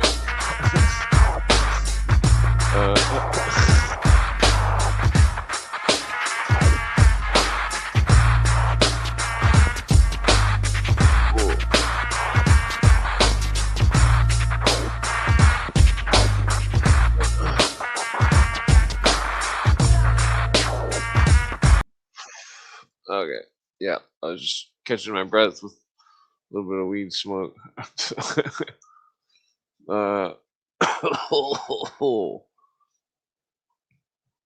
Yeah, this Quest for Fire movie is weird. Definitely gotta watch it. I'm probably gonna watch the Altered States movie. I swear I've seen that before, but I don't know. But anyways, yeah, there's a lot of weird stuff going on in the world.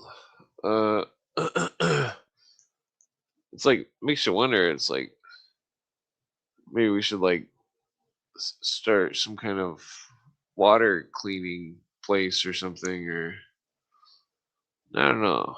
'Cause, like water is definitely essential, and people would definitely want the best water. You know, what's his name says? What's his name? I forget the name of the dude, but he says that minerals, uh, plant-derived minerals, can be derived from shale stone. That reverse osmosis water mixed with shale stone to be remineralized would be the most uh, efficient form of minerals for water. I mean, I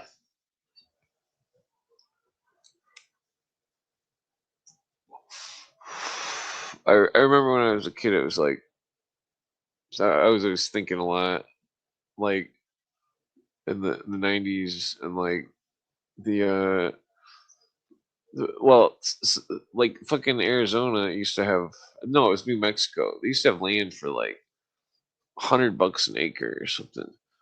And I remember thinking back then, like, man, maybe I should like buy some land in New Mexico. 'Cause $100 an acre, that's crazy, you know. I mean, it's all desert, but you know, the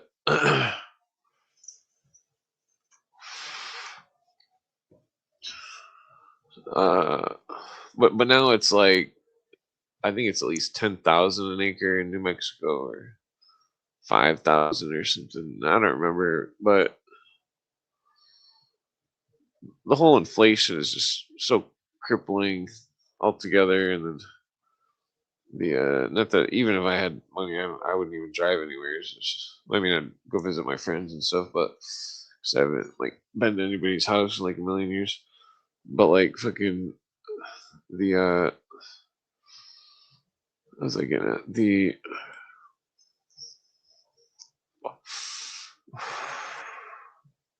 uh it'd be interesting to make a car company or something like that. The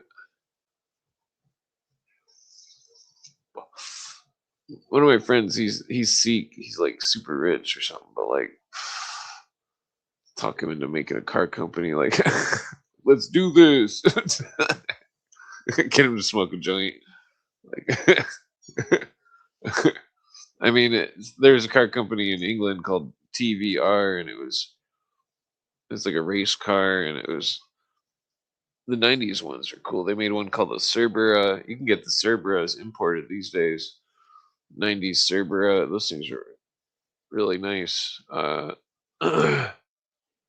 But like it'd be right hand drive, which I don't know if I could. I don't know if I could handle that.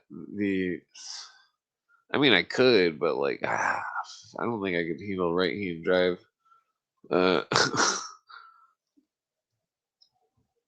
the but it was an independent company that wasn't part of any other company that was, huge, and that they made one of the fastest cars that, I think it was the TBR TVR 12 or something.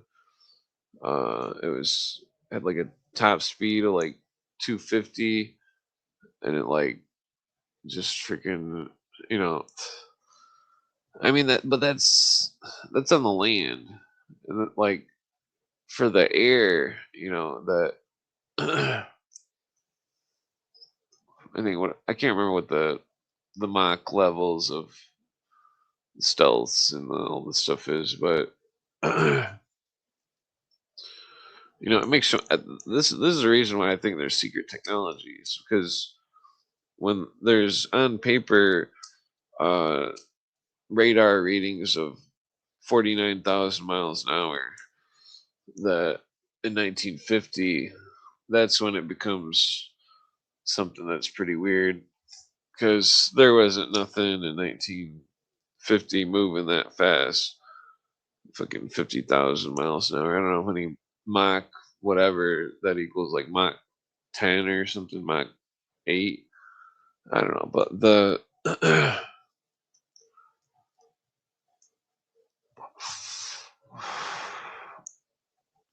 what was I going to go to? Something else. The whole moon thing is strange. I mean, it's all out of nowhere. Like, oh, we're going to the moon. Buckle your seatbelts. Oh, it's on YouTube. I seen it on YouTube earlier yesterday or something. Makes you wonder: are they going to go to the far side of the moon and take pictures and be like, "Oh, there's aliens. We see civilization. Oh, here's the moon Stonehenge. Here's some kind of primitive dwelling or something." I think that's what they're going to show. They're gonna show pictures of the dark side of the moon, and there's gonna be some kind of temple or something. Some kind of usually I don't make predictions, but this is that's not really my thing. That's more Donut's thing to make predictions, but this I think they're definitely gonna they're gonna have pictures of the dark side of the moon, and they're gonna say that they're gonna claim that stuff is ancient temples or some shit, some kind of architecture. I mean, the Soviets already have pictures of it. I've seen that. I've shown the Soviet pictures on here before. It's something bizarre going on with all the movies, all these movies. It's like, where are these people thinking of these ideas? Like the like the Iceman movie, for example. I mean, which is also a comedy version of Encino Man, which it's like, did they actually find an Iceman and thaw him out? And was the movie created as some kind of cover up, or was it all just somebody who was, drinking or smoking weed or something? And like, oh, I know, let's make a movie about an Iceman. I mean, it's interesting because like stuff that was mainstream in the 80s, stuff that I remember when I was a kid, because my stepbrother was older. He's 5 years older, and his friends, they had all the Nintendo shit. They had all sorts of fucking shit that would be worth a ton of money these days. And like they were all interested in stuff. The stuff that was popular in the 80s is not popular now, and people are trying to pretend like they're acting like the 80s or something. And I barely even remember the 80s. I remember the late 80s. I mean, what was it? I don't know.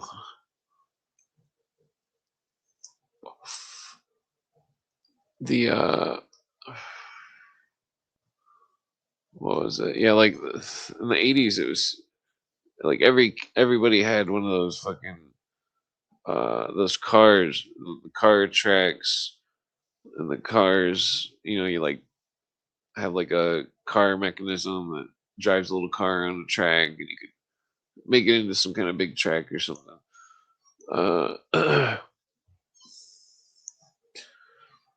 Those are definitely popular. I mean, well, I mean, there's a lot of well, we see these cultures and generations, of culture and stuff, and that it goes from the like the 50s, 60s, 70s, 80s, etc. But like the etc. part is where it's like uh that there's been so much music circulated on the internet and stuff that music, movies, all this stuff it's all been tainted in a weird way because it's like uh separate cultures and stuff have not maintained you know there's all this influence. It's like everything's it's like people ran out of creativity, and so now it's like a huge thing for people to copy generations of the past, the 80s, the 70s, the 60s, and the people, or even the 90s, that people are they're especially if somebody collects video games or something, like 90s video games, 80s video games. The what was I gonna say? Yeah. Uh Something about the but so it's like mankind with the internet and all this stuff. They've mankind has ceased to create new ideas, and so the lack of artistic influence of that it's all this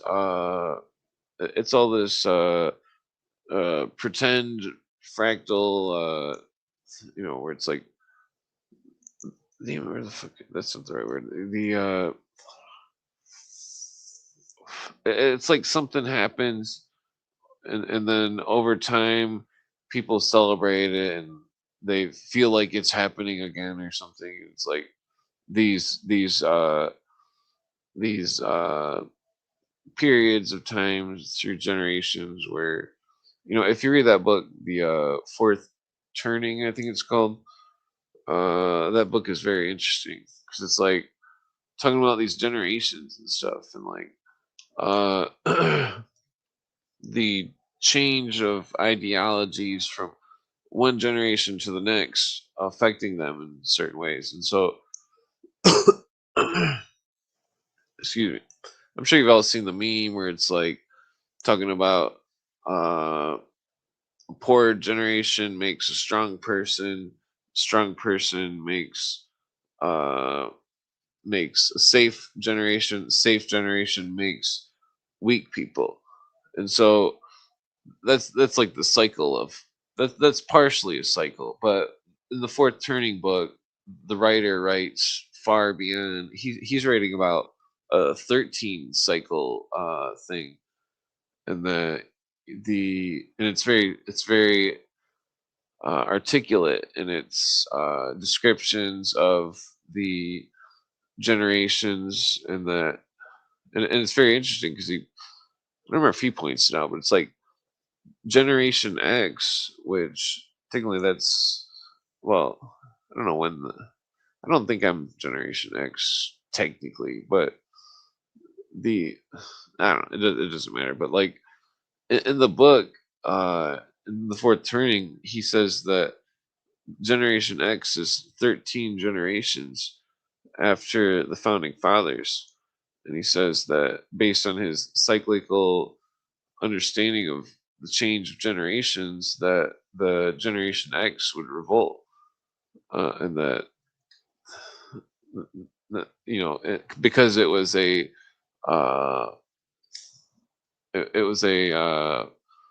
what is that called? It was cyclical with the cause and effect of each generation over the 13 generations, and oddly they would call Generation 13 the number 10, which is in the mystery schools 13, symbol of Jesus, and then the X as in like crucified. But so it's very bizarre. Because whoops, I didn't mean to hit the microphone. Like besides all these socialist engineers and shit that are running the world, there's not a lot of people writing about books that are about what's happening between the generations, and that this cyclical generation pattern, that there's there's, I don't know, that there's a lot of angry people in the world, and it seems like that they're being misled, and that well, I mean, it makes you wonder. It's like, was the writer writing warning against it, or was he writing because he was for it? And the writer, again, it's like, was he a member of one of the mystery schools? Was he a socialist engineer? There's a lot going on with that book. You definitely have to read it. I haven't read the full thing, but that's I always get the book and then I skim through it, and then it's like, usually I get like quarter or halfway through, and then I forget that I'm reading it, and then fucking. But like, it started because Cooper did an episode about it. Well, in the book, the Generation X is angry that but it's like the writer describes some kind of cyclical pattern. He describes each generation, fourth turning book. By Neil Howe and William Strauss. Fourth Turning by Neil Howe and William Strauss proposes that American history moves in cycles of roughly 80 to 100 years, each composed of 4 turnings or eras: the high, the awakening, the unraveling, and the crisis, which is the fourth turning. The crisis period is the time of great upheaval and societal transformation, followed by decay of institutions during the unraveling. The book predicts America's entry into such a crisis, which Howe has stated is currently happening. This book was written in 1997. The theory links generational archetypes to these historical cycles, suggesting each generation plays. And see, remember back 97, Generation X in the book, that they went to Woodstock 99 and they destroyed it. And that it's funny because I almost went to that, but I ended up spending my money on weed, and but I was worried I was going to run out of asthma inhaler. I was like, there's no way I'm going to fucking New York or wherever the fuck it is to, a good thing I didn't, because I didn't have any money or anything. But so it's just ironic because he's talking about Generation X in the book, the fourth turning, what cycles of history tell us about America's next blah blah. But so then the what is this, the book description, the crisis, he's claiming the crisis was in 1997. Blah blah. Theory links generational archetypes to these historical cycles, suggesting each generation plays a specific role in unfolding drama, leading to a new civic order. Fourth turnings.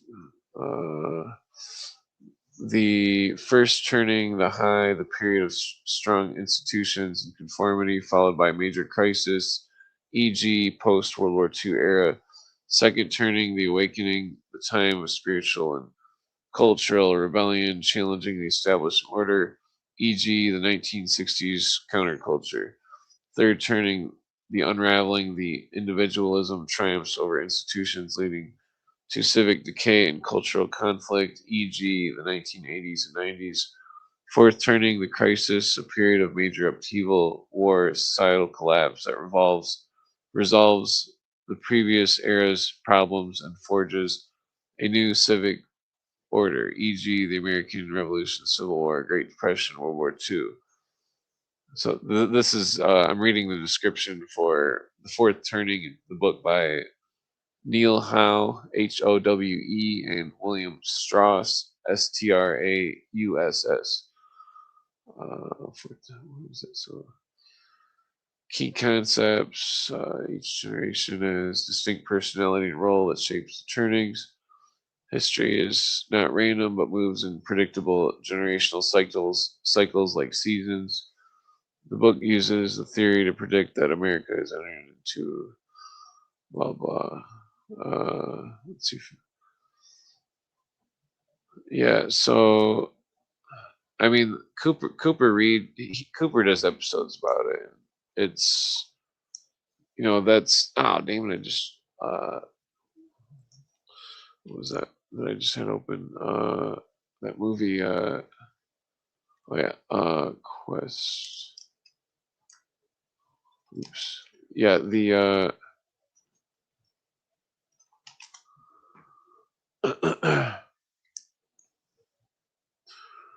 where's that going?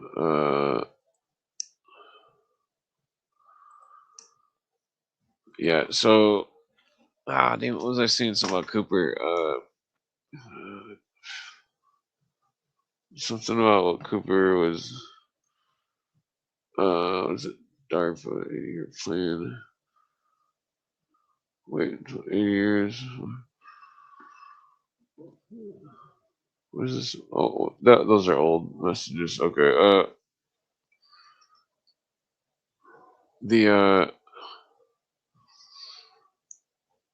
What was that? I forget what I was harping on about. Yeah. The book, The Fourth Turning. That's it. Yeah. The William Cooper episodes about it. That it was very. It had a lot of weird details that described the eras and how they shaped the other eras and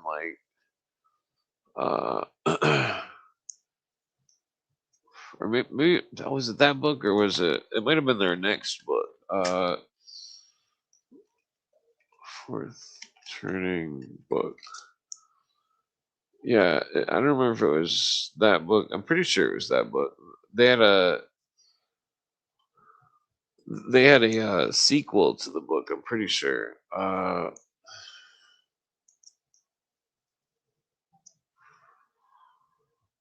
Published. Oh, there's a new one. That's interesting. Holy cow.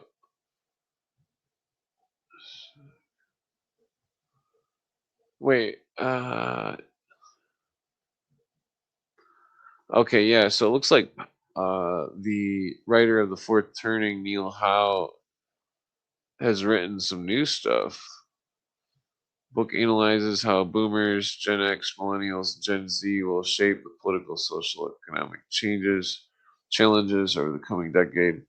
Narrative updates the original theory developed by William Strauss, detailing how societies face a perilous gate in history. Future work reports indicate Neil Howe is working on further research to address practical preparation for the future, a key concern of readers. The sequel suggests the current unraveling. That's interesting. That's Fourth Turning is Here. Okay, so the newer book is called The Fourth Turning is Here. I'm gonna have to put that in the Amazon thingy to order the book. I'll just use it to bookmark it. It's $15. Yeah, I'll put the link in the description. I'm probably gonna pass out here. I'm like, I was only gonna stay on 2 hours. Yeah, I need to get more organized and stuff. This book is definitely. I gotta get this book. This book is crazy. I'm sure because the other one was the quotes that Cooper read out were crazy. I mean, like not like literally crazy, but like, well, the book's 50% off. But like, they were, it seemed so accurate when it was talking about. It was like, holy cow! It's like, is it all a runaway train, or is it all planned, or do the people that are in charge all know how it all works, and they're just, operating like a symphony conductor, what does they buy stone cards? What? Oh, sorry, you're talking to somebody else.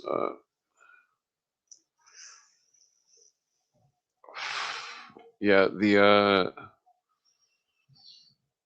let's see. So the summary of the book elaborates Strauss-Howe generational theory, positing that the United States is in a political economic crisis began in 2008 Great Recession will end in the 2030s. It examines the role that different generational cohorts, namely baby boomers, Gen X, millennials, and Generation Z, referred to by Howe as Homeland generation, play in shaping modern United States.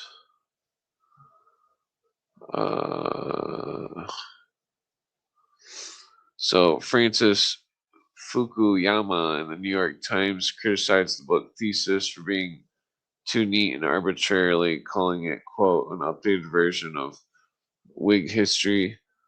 NY Lions of City Journal described the book as filled with fascinating historical data and incisive observations. It succeeds in making a convincing case. The crisis we all feel is coming and has indeed reached our doorstep by criticizing its linear view of history, quote unquote. So that's the NS Lions of City Journal. That was what that quote was from. Kirkus Reviews wrote that the history runs in cycles, has always preoccupied a scattering of historians and attracted a fervent following. Skeptics may roll their eyes, but all readers should enjoy this wild ride by an entertaining writer who seems to have read every relevant source. Well, that's interesting. Yeah, so yeah, the books. Yeah, I'd definitely get that book. Well, I need to get it. Everybody should get it because I bet it's going to be a good book. I put the Wikipedia link in the of the book. Fourth Turning is here. That's interesting. All right, I'm going to sleep. So I'm freaking way too stoned of fucking too many joints, too many cigarettes too.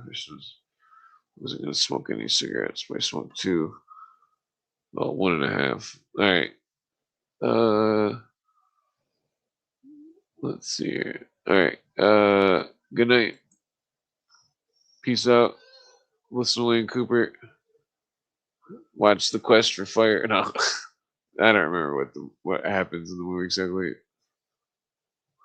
The Altered States looks pretty good too. Altered States, 1980. Let's see.